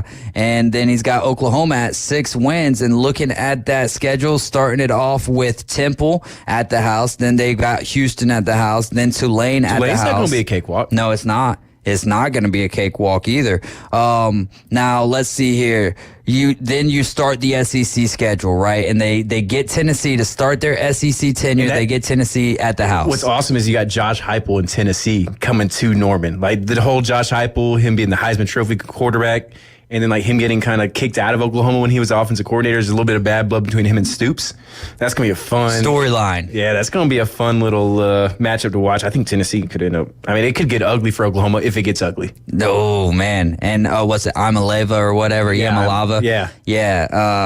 He'll be the guy. I watched his brother, his younger brother, Imalava's younger brother, play in this like OT7. I don't know if you've seen it. It's kind of like one. I think OT. Don't quote me on this. Stands for one touch or something because they weren't wearing flags, but they weren't tackling either. They kind of wore little shells on their helmets and stuff. So it was interesting to watch. It looked a lot like flag football, kind of like some 7-on-7 stuff. So then they get Auburn. They're on the road taking on Auburn. Jordan Hare sucks. Like that's a tough place to play. I don't mean it that way, man. That's a tough place to play. That's a compliment for Auburn fans, and they know it, right? Like the Jordan Hare is a tough place to play, and wild things, especially if you're under the lights, tend to happen over there. You got Texas and Oklahoma, the Red River rivalry shootout. So, you never know what's going to happen in that game. All I can tell you, we haven't seen the offenses yet, but normally you absolutely smash the over in that game, right? And it's going to be a later kickoff this year. It's like 3:30 instead of noon. Yeah, exactly. They got it at 2:30. So we'll get at that point in time of the year,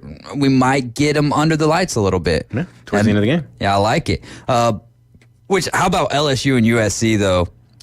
USC's first game as a member of the Big Ten, they're going to be on an SEC network, not the SEC network, but like the ABC, ESPN. So Fox was fighting that pretty hard, and apparently USC has been trying to get that game off their schedule since Lincoln Riley became the coach over there. Shocked. Then Fox got in and was like, "Hey, we don't like this either." So how about I heard Fox got the SEC championship instead of hold on, maybe it was the Big Ten, and it's instead of But no, I'm sorry. Yeah, Fox is normally they get the, was it high noon or big noon game? Yeah. Big. Okay, so they got the SEC, and you would have thought they would have got Big Ten because of their big games. I thought. You're talking about the championship? Yeah. No, the SEC championship would be on ESPN. Or ESPN. ESPN or ABC. More than likely ABC. I'm kind of surprised CBS didn't fight for the Big Ten championship. Maybe that's what Rick's thinking of. That Fox got it, not CBS, because now CBS is doing the Big Ten. That makes a ton of sense. That does make a ton of sense. This year is going to be one of those getting used to. Not only that, then you've got the 12-team college football and playoff. all the new teams everywhere. And then the players, of course, every year. So Oklahoma, then they go from the Red River rivalry neutral site game there. Then they get South Carolina at the house on the road, taking on a Ole Miss team that's got a lot of hype around them. Then they get Maine late in the season, November. Then they go to Missouri, and then they get Bama at the house, and then they finish out on the road. I could see them losing 4 of the last 5. Yeah. I mean, I think Ole Miss, Missouri, Alabama, and LSU could all be losses, especially with 3 of those 4 on the road. I mean, that's the thing. They're finishing a lot of road games there towards the end, too. And then, like you said, really, and Tulane's kind of in that same boat as Houston. You just really don't know what you're going to get out of them. So you can't, you have to schedule them in as a W. I'm not sure Tulane's not better than South Carolina. Ooh. Like if they were to play, I'm not sure. South Carolina is such a big question mark. They're always so hit or no Rattler. I don't even know who they have to replace him this year. But I honestly wouldn't be surprised if Tulane beats South Carolina head to head. I'm not saying I would. Are they playing? I don't think so. Okay. I was just saying comparing Oklahoma's schedule. I'm not sure Tulane isn't better than at least South Carolina. I'm not saying they definitely are, but it wouldn't surprise me. All right, so I'm trying to look. It doesn't look like they have a starting quarterback just yet. So, they didn't Robbie Ashford's over there, though. Okay, that's interesting. He was. Auburn fans probably aren't huge. I mean, they're probably up or down about him. He had kind of a weird run there, but he went to Oregon to Auburn now, South Carolina. So he's been a little bit of a traveling man. Let's go to another one. So we'll sit there. I think we all agree that 7.5 for Oklahoma is kind of just right. Yeah. All right. Let's go to Auburn. Let's go to the Auburn Tigers next then. How about Auburn at 7.5? Let's see what On3, who put this article out, let's see what they have to say about it. They've got Auburn at just right at 7.5. And is it going to be like, is Peyton Thorne? I'm gonna say it's too low. You're gonna say it's too low. Ooh. That's gonna be my bold. I'm gonna put Auburn down at 9-3. All right. 9-3. 9-3, and we haven't even played a game yet. Yeah. So are we believing in Peyton Thorne and Hugh Freeze? I think their schedule sets up nicely. I mean, they get some of these like some of these questionable games they get at home, like we were just talking about with Oklahoma. They also get A&M at the house. They also get Arkansas at the house. I mean, they got to go to Georgia and to Bama, but I'd probably count and Missouri. We got to count Missouri as. Well, I was getting okay. Yeah. Okay. I was going to say, like, I would probably count Georgia and Bama losses more than likely, regardless of where they were. But they get both those on the road, so that's two of their toughest games on the road, which sucks for them. But their home schedule probably benefits from that. And then Missouri on the road was my third loss. I think, and then Kentucky's their toughest. Road. They could beat Kentucky at Kentucky. They could, and we don't know what Kentucky's bringing to the table this year. Yeah, I got Auburn. We know that they're bringing what, 8 wins. 8 wins. And they're going to run the football a lot, and Mark Stoops is going to get really red in the face. Now, where is it going to be exciting for at least people in this area? Right? Is James? I always get it wrong because you've got an author out there who's got the same name, Patterson. So I believe it's Jason Patterson. Gotcha. Yeah. James Patterson. James Patterson's the author. So Jason Patterson, he was a running back out of Sneads. I believe he's going to be RB1 for Kentucky this year. And that's going to be a lot of work, man. Yeah, exactly. That's awesome. Hey, he was the kid who ran for like 500 yards against Arnold. So that should be fun to watch. Put me down Auburn 9 wins. So I think that's a little low. 9 wins. So, yeah, we'll just put too low over here because, of course, as we get closer, and it might even be time to start getting to the way that we talk about these schools, we might as well go ahead and start getting into our win totals for the year. Man, to our win-loss predictions for the SEC and beyond. We try to get every Power 5 school. Maybe this year we take it the extra mile and just do every single school, D1 through D3, NIA. A lot of darts in the dark, little shots in the dark there. Hey, that's what we could do though, is just set up a dartboard and just do it that way. Wait till NCAA comes out, we'll just start simulating it. There we go, man. Great content that will be. All right, so I'm gonna say just right for Auburn at 7.5, just because I don't know if Peyton Thorne is going to be. It's going to be year 2 for him in Hugh Freeze's system, so that's a plus for him. Are they going to be able to, because last year there was a bunch of back and forth, right? Yeah. Where it was like, well, you don't really know who's going to be the quarterback week in and week out. So does Hugh Freeze have the confidence in Peyton Thorne to run his offense? I believe the defense is going to be a little bit better this year for Auburn. So that's, one of the things I'm kind of looking at. I'm going to say that it's just right for Auburn at 7.5. And I also don't want to give them too much praise just yet. You know what I'm saying, man? Come on. I was trying to have a bold take of the day. Yeah.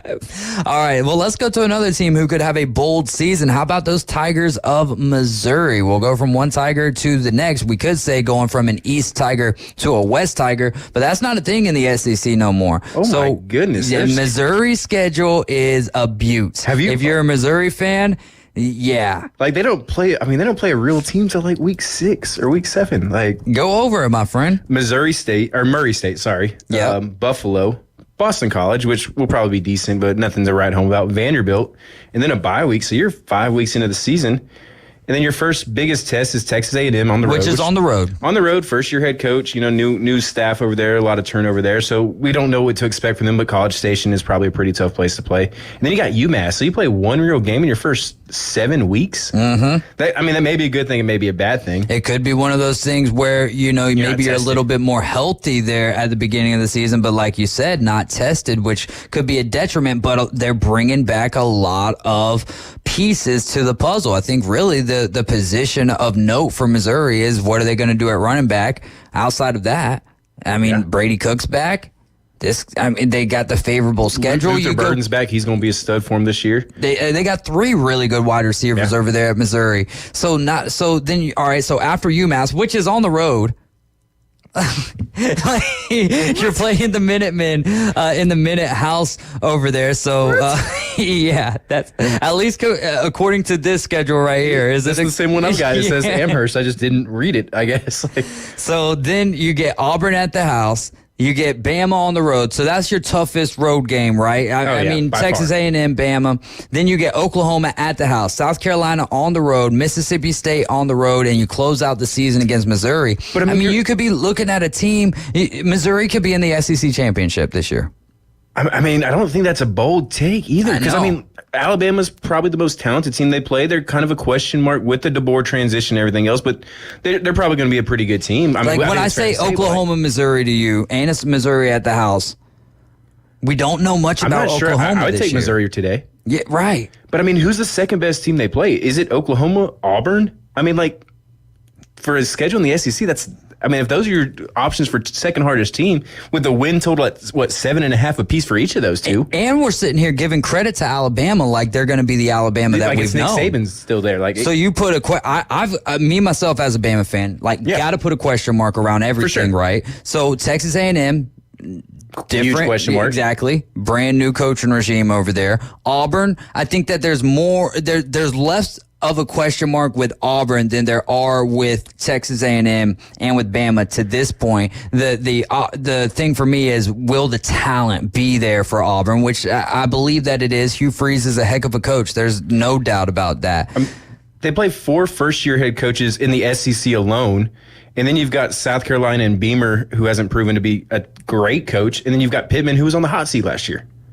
Like, as far as the coaching slate in the SEC, I don't know if you could get much easier, really. I'm going to say a 7.5. Oh, wait, Missouri's at 9.5. 9.5. I think that's just right. Probably just because you can't put them at 10.5, right? No, 9.5's good. 9.5. I'm right there with you. We'll set. I think I would feel pretty decent betting over that, though.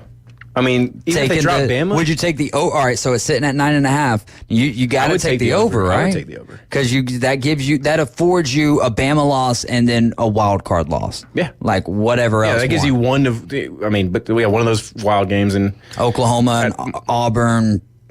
I mean, we can't believe in Arkansas. I don't even think there's a question mark around Arkansas. Maybe Texas A&M has one of those first-year head coach. They come out of the gate swinging because they do have some talent. I think Elko is a very solid coach. Does he amount to more than Mark Stoops in the SEC? I'm not sure yet. I mean, I think they're very similar coaches from a lot of standpoints. I think this is going to be the Eli Drinkwitz in Missouri looking for their first back-to-back winning seasons in quite some time. Maybe it's just Eli's. I think it's his. Because Missouri made the SEC championship like 13 and 14, so it hadn't been that long for them. Yeah, but it could have been the last 2 years they had back-to-back winning seasons too. So.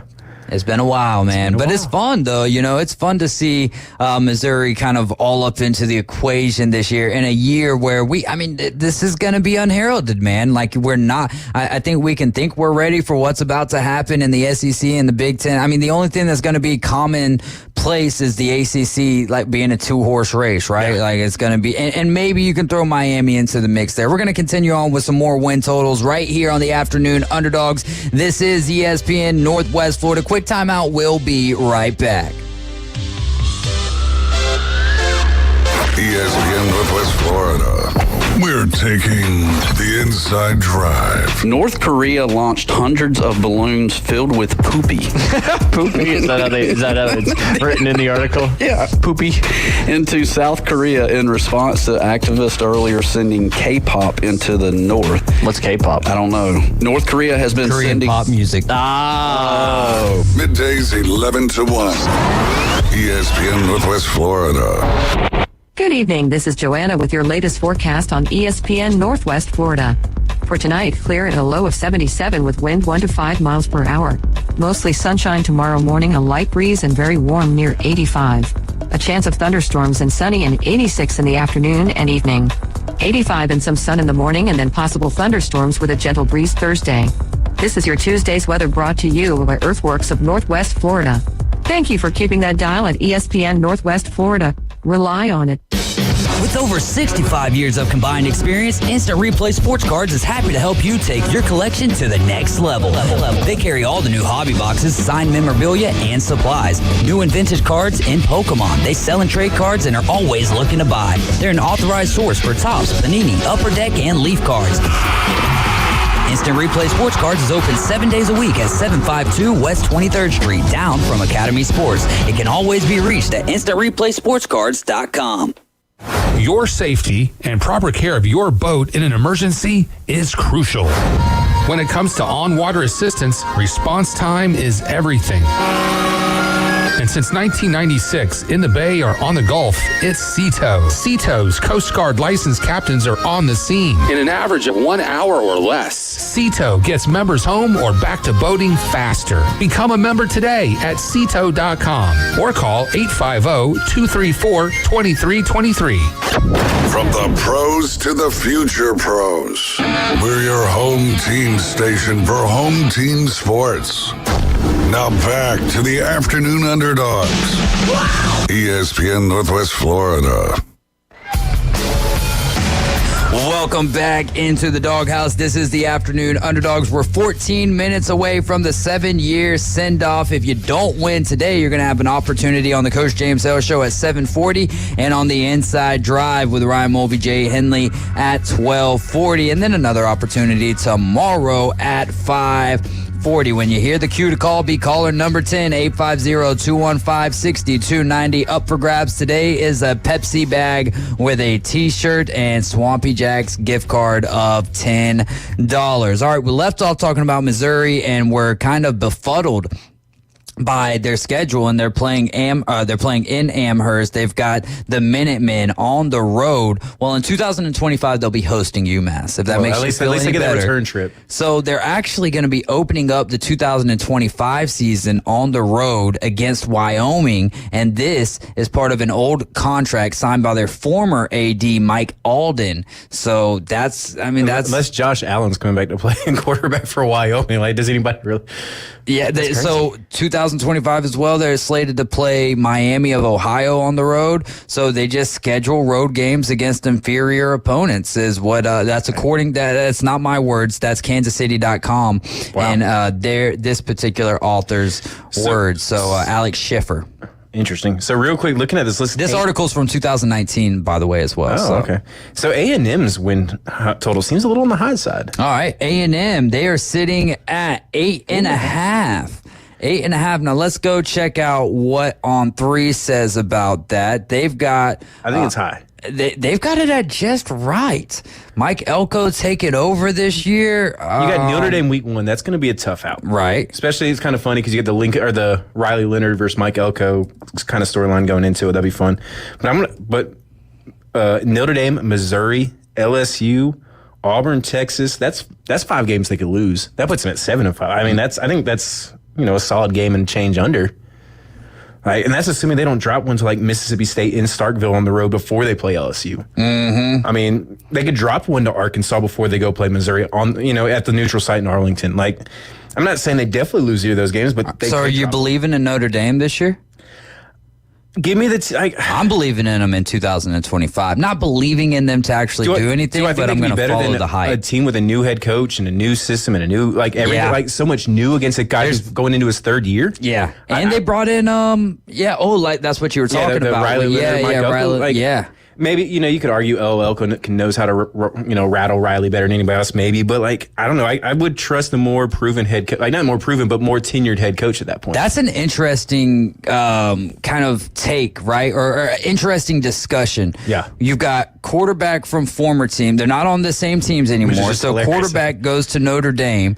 The coach goes to Texas A&M. Who has the edge there? Because the quarterback is going to know, the defensive tendencies of what Elko ran over there at Duke, but are they going to be running the same defense over there at A&M? And then the coach is going to know, like you mentioned, how to rattle Riley Leonard. That's the advantage there. I think the defenses will be more similar at A&M than the offense will necessarily be at Notre Dame. Okay. Because, Riley's one player going into an offense. Elko's a defensive guy. Yeah. He's going to want to run at least a variant of what he knows.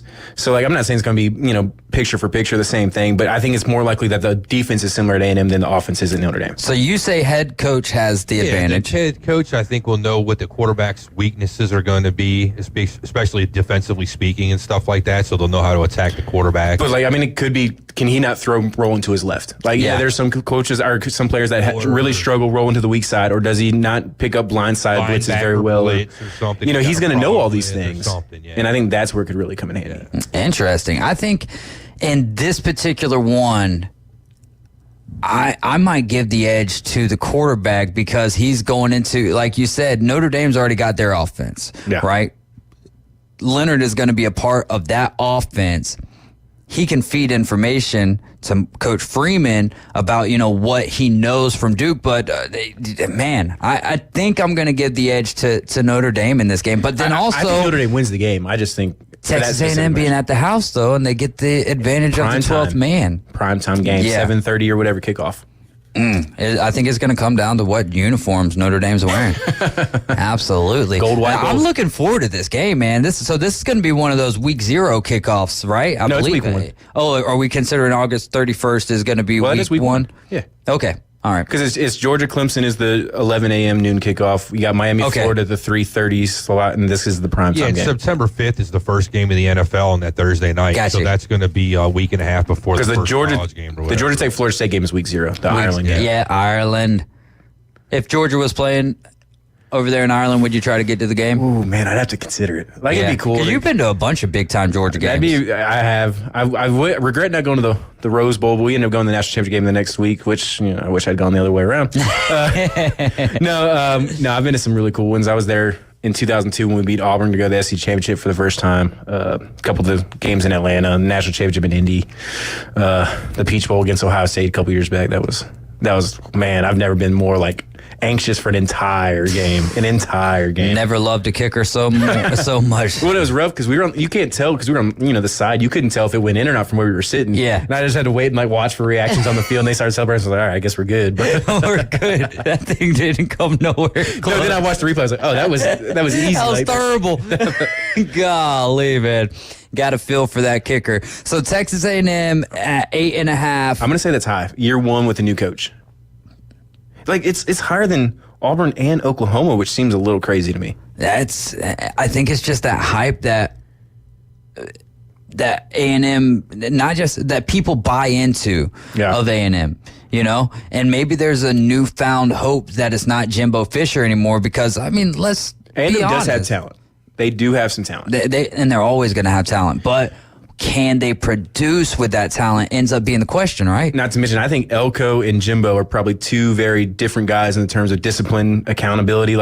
How is that going to work? Is it going to be great year 1? We start trying to change that culture a little bit. I was talking to a Texas A&M fan, and that's what they said. With Jimbo Fisher, it didn't ever seem like he bought into the family of Texas A&M, right? And he was there for the $100 million guarantee. Yeah, but with Elko, it seemed like he was ready to do whatever. You know what I mean? Yeah. Singing the songs and all of that good stuff, and gigging. Not even catching flounders, just gigging Aggies, whatever. Well, I think his experience, his time there, probably helped set him up for a little bit of success. Knowing He's kind of one of them, yeah. And I think he coached at Notre Dame too. Did Elko? I think he went from Wake Forest to Notre Dame to A&M to Duke. So it's kind of funny. That's a heck of a lot of kind of smart schools, and then boom, A&M, back at Notre Dame. Real athleticism, brother.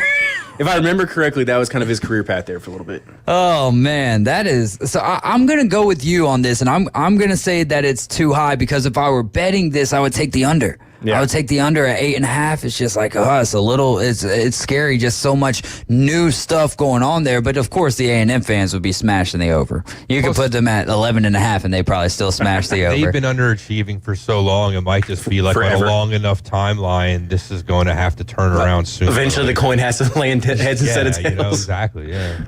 That is a great point. All right, let's go. Florida here. Florida's sitting at 4.5. Florida is sitting at 4.5. I said Napier to go 5 and 7 a little bit ago, right? That may have been an exaggeration too. You take a look at their schedule. I'm gonna go to what On Three's got because we've got Vandy just right around the corner. I'm gonna say they've got it at too low. Too low? They've got 4.5 at too low. If he doesn't win If he doesn't make a bowl game, he's out. I was about to say, you got to win 6 games or else he's done. But the problem is, you look at their schedule, and yeah, they'll beat Samford. Like, what, 80% sure they'll beat Samford? Maybe 90. But, like, if you look at that, every other game on their schedule is every game you feel confident, like, Florida will 100% win this game.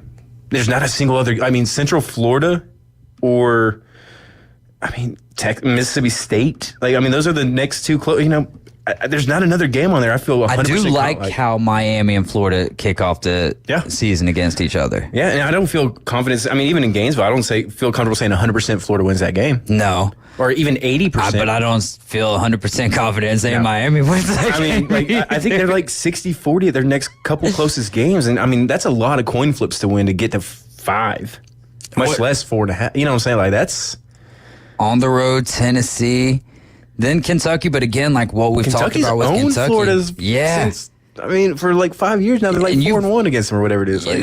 That might be worse 35 years. than Ohio State. No, it is worse. It's worse than Ohio State losing 3 times in a row to Michigan. 100,000%. Yeah. 100,000%. Because of how long you owned them for. And so now you get them back at Ben Hill Griffin. You got to take advantage of that, especially right on the hills or right on the Just look the at toes, everything that rather. happens after the Kentucky game. Look at everything that happened. They played Georgia and Jacksonville. Yep. At Texas, LSU at the house, Ole Miss at the house, and then they got to go to Tallahassee to play Florida State. So that's like 5 losses in a row right there. So which means that essentially for him to be bowl eligible, he has to beat Tennessee or Kentucky. And every game prior to that, he has to win too. He's got to be 6-1 going into He's got to be 6-1 going into Jacksonville. I'm going to sit here and say that 4.5 is just right. I hate to say that. It may even be high. We may look back at the end of the season like that was high. Oh, dude, if Florida goes 3-9, not only is Billy Napier not there, but we're going to have to, instead of like giveaways for Florida Gator tickets, it's going to be like, here, we've got a 2-hour therapy session for the first Florida Gator call. I'm not going to say it definitely happens, but it would not shock me in the least looking at their schedule. It would not shock me at all. And then it really comes down. Graham Mertz had a heck of a season last year, but you need more than Graham Mertz. Like, not saying that Graham Mertz wasn't a value there to the Gators, but if you don't got no defense, if you can't stop nobody, Jaden Daniels didn't win the Heisman Trophy last year, but was up there in the running, and look at how great of a year Jaden Daniels had last year, and still wasn't able to put together a winning season because of how bad the LSU defense, or not winning season, but a great season. If you had to bet LSU. on them winning one of those last 5, would it be Florida? LSU just because of because I think Florida State is. You think Florida State's got a chip on their shoulder, man.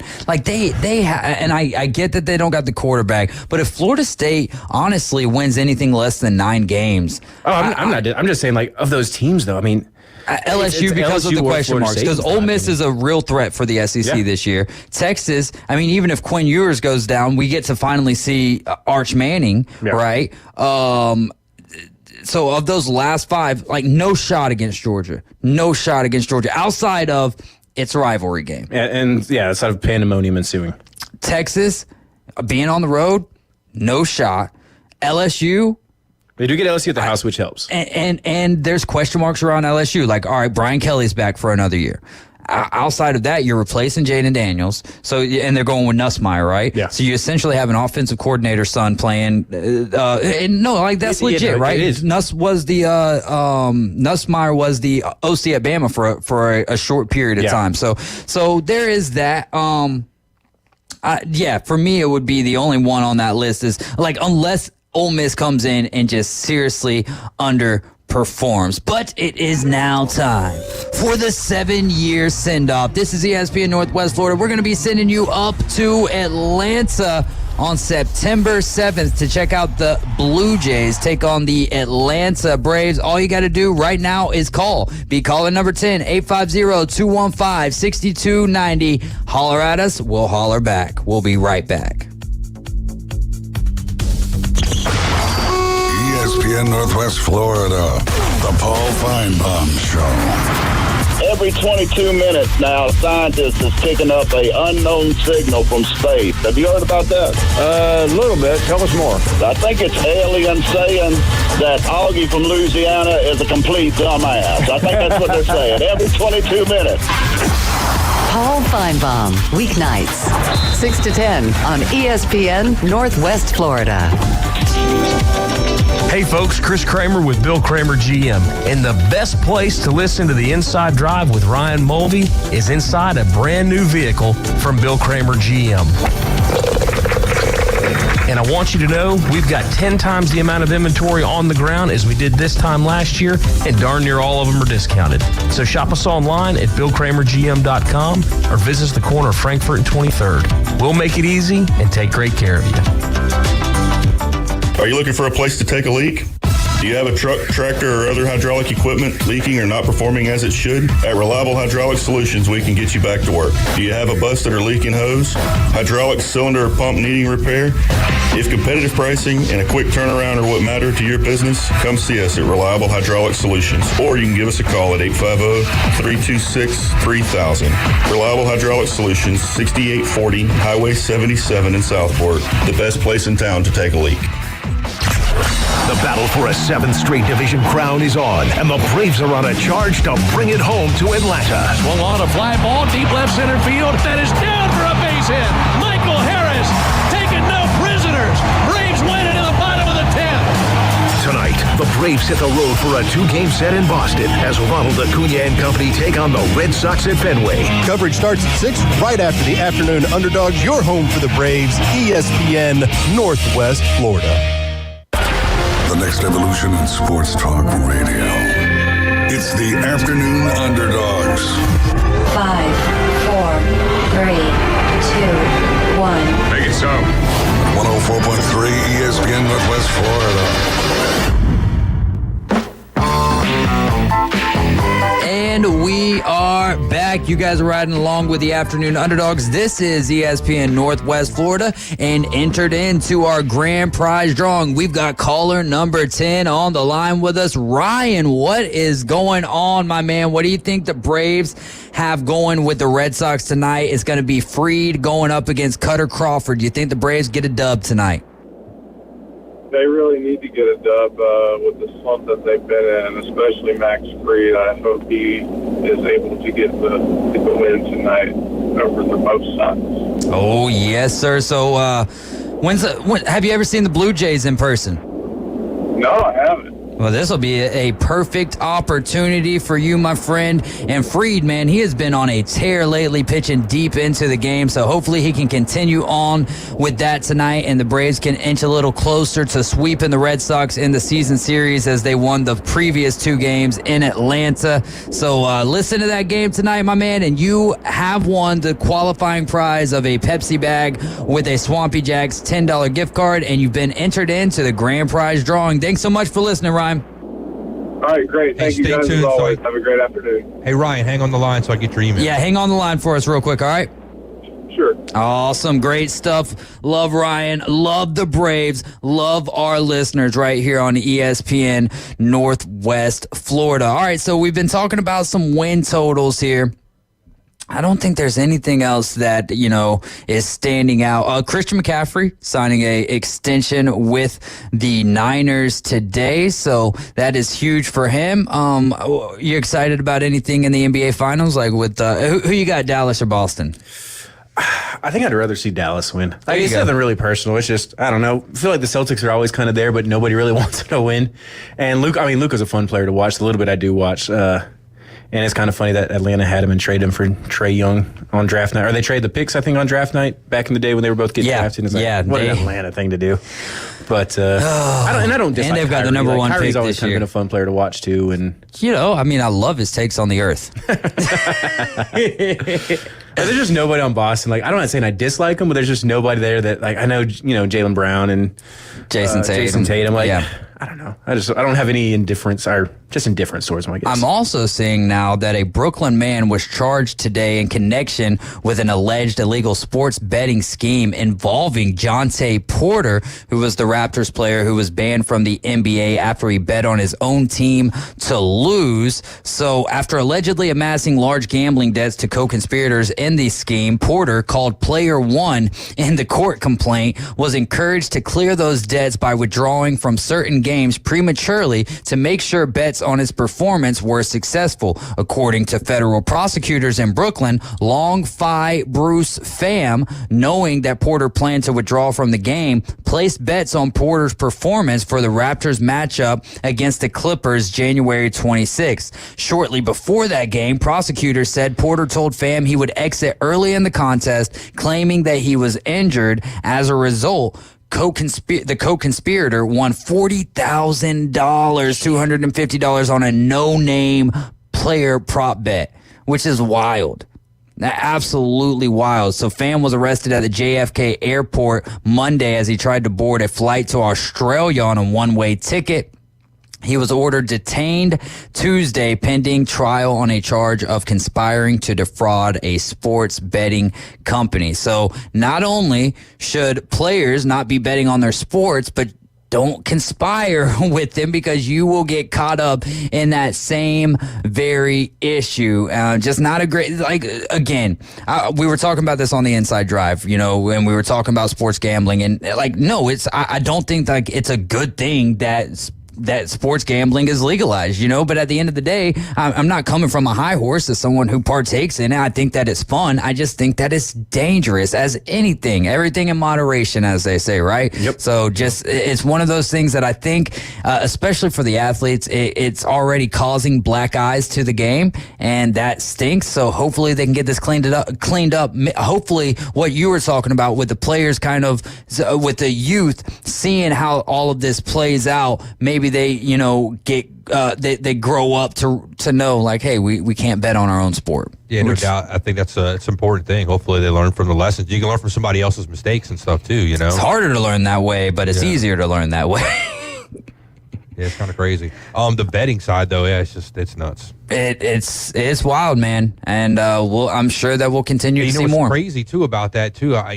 This is income that you're earning, right? Kind of not the traditional way. So of course, the government, the IRS, they want their cut, and if you're doing this unscrupulously, they're getting upset because they want their money. You're cutting them out. Uncle Sam's gonna get his. Uncle Sam, one way or another, he is getting his, brother. There is no doubt about that. You can bet your bottom dollar. James says Auburn gets 8 wins. I like the confidence there. I'm not sure. I think James is a Miami fan. I think that James is a Miami fan, but he'll let us know here in a little bit. Mizzou, 10 wins. They lose to Bama and lose a game they shouldn't lose, which seems to be a trend for Missouri, losing a game that they shouldn't lose. That's what 99% of teams. How many teams get upset on any given year, right? That's very true. Basically every. That was what was so impressed about Saban for the longest time. Well, there is that, right? Bama had that long run of really not losing to teams that they shouldn't be losing to. But also, I think Georgia's in that echelon as well. Where and you know who else you have to throw in there for the most part, right? Ohio State. Yeah. Because the only team that they lose to is the Big Blue, baby. Go Michigan. Just because I dislike Ohio State so daggum much, and it's only because they're really good, as we've talked about on this show before. All right, let's get into some of the other Florida schools. We'll have to get UCF on here as well. Maybe they could win the Big 12 this year. I think Randy Pittman's going to be tight end 1 this year, tight end out of Mosley. So heck of an athlete. So we'll definitely have to talk about UCF some this year. Florida State, though, sitting at 9.5. We left off talking about Florida. We've got them at 4.5, and that is too high. So let's talk about the 9.5 for Florida State. Is that too high, too low, or just right? I'm trying. Give me 1 second. I'm pulling up their schedule here. Sure. I mean, I would say it's probably about right. I would, if I had to bet it, I would probably bet the over, just because I think they do have a fairly favorable schedule. I said it earlier. From the looks of, the ACC added in a few schools this year, and basically all of them are about the same as Vanderbilt. So, I mean, I said at the top of the show, and I kind of mean it. Georgia Tech in Ireland may be their 3rd toughest game. I mean, so rank their toughest. All right, they get Notre Dame. They're on the road for Notre Dame, which already has a time by it, November 9th. Which normally the way college football works, right, is they schedule about the first 3 weeks, and then outside of that, but that's a Notre Dame home game. So it's an NBC broadcast. That's probably why. Yeah, makes sense. But I mean, so if you want to say Notre Dame, Clemson, maybe Miami. We can put Miami above Tech, even though Tech beat Miami last year. What about that SMU game in SMU in Dallas? Maybe. I have trouble believing SMU's got the athletes. To even keep up with may even be considered depleted by some Florida State perspectives. It's obviously not like one of their 90s teams, right? But obviously better than what they were at the end. But we don't know what it is, and especially with the transfer portal. And Mike Norvell's done a great job at the transfer portal. I as still well. like to believe that they probably have the better athletes across the board than SMU. I think that's fair to say. But I mean, so Clemson's the obvious toughest game on the schedule. I think that's the easy hardest. Even though that's the only one at the house of their 4 toughest. Yeah, that is the thing though. Like their 4 toughest games, 3 of them are on the road. Notre Dame, Miami. And I'm throwing Tech up there just because I think, I'm not betting on UNC with no Drake May. Florida, we've already kind of talked about. Tech did have like a wonderful season for Georgia Tech standards last year. Brent Key's going to have them guys playing tough. I'm not going to say they're going to be a great team, but they're going to be a team that you got off the field and you played them type deal. Like it's, they gave Georgia a great game to close out the season last year.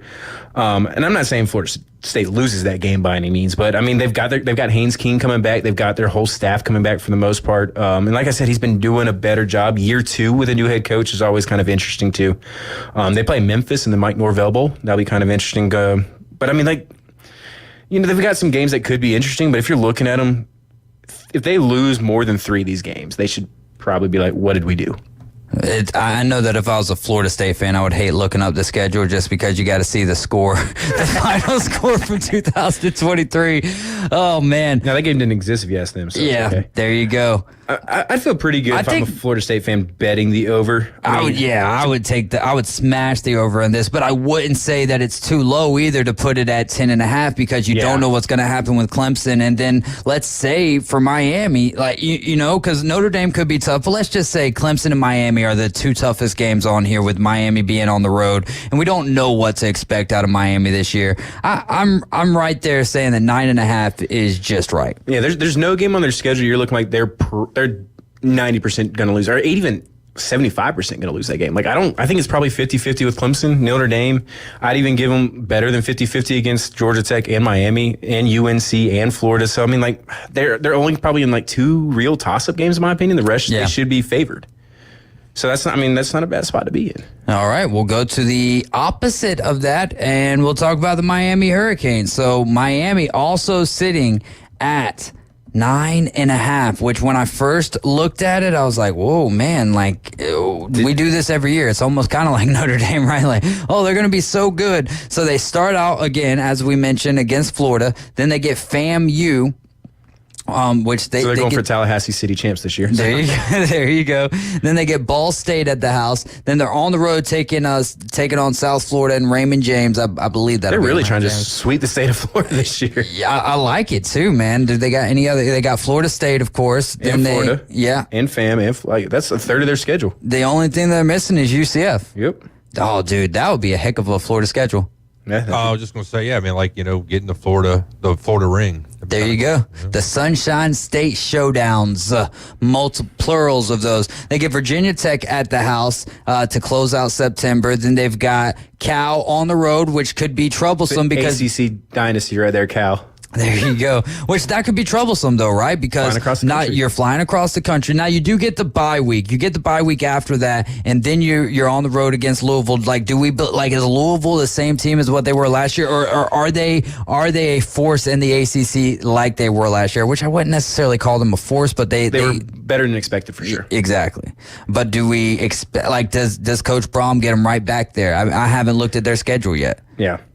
I mean, Louisville's maybe the second best team they play.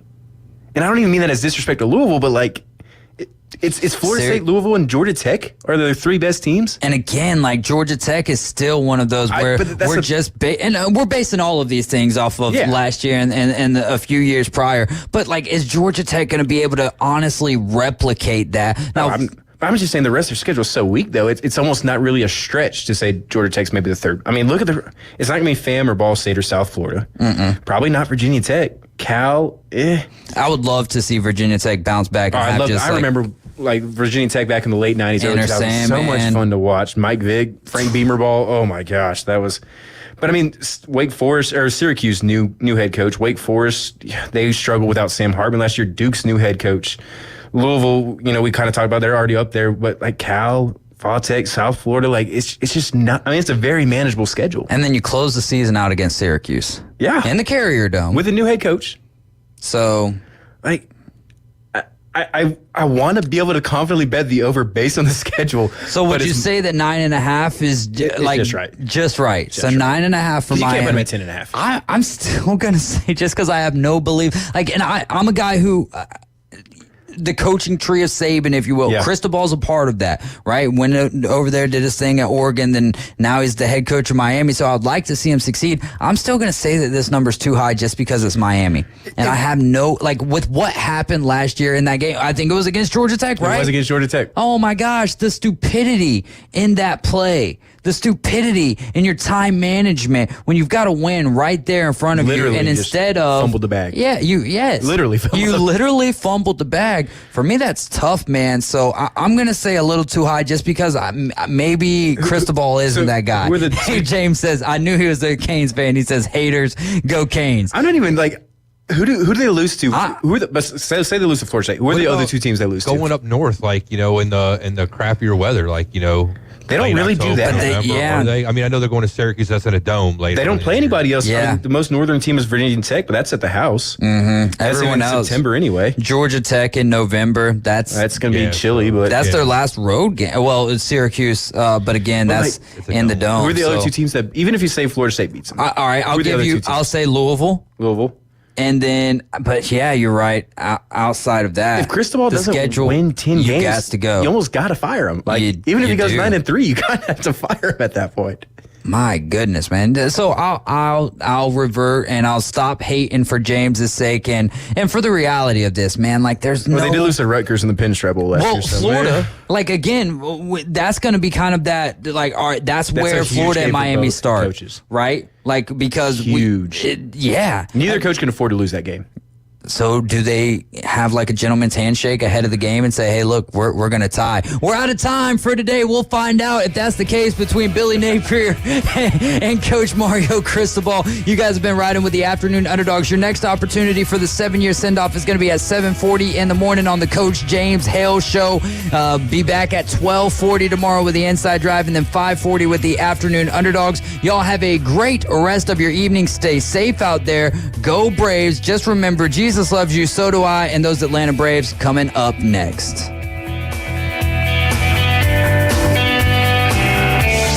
ESPN Northwest Florida.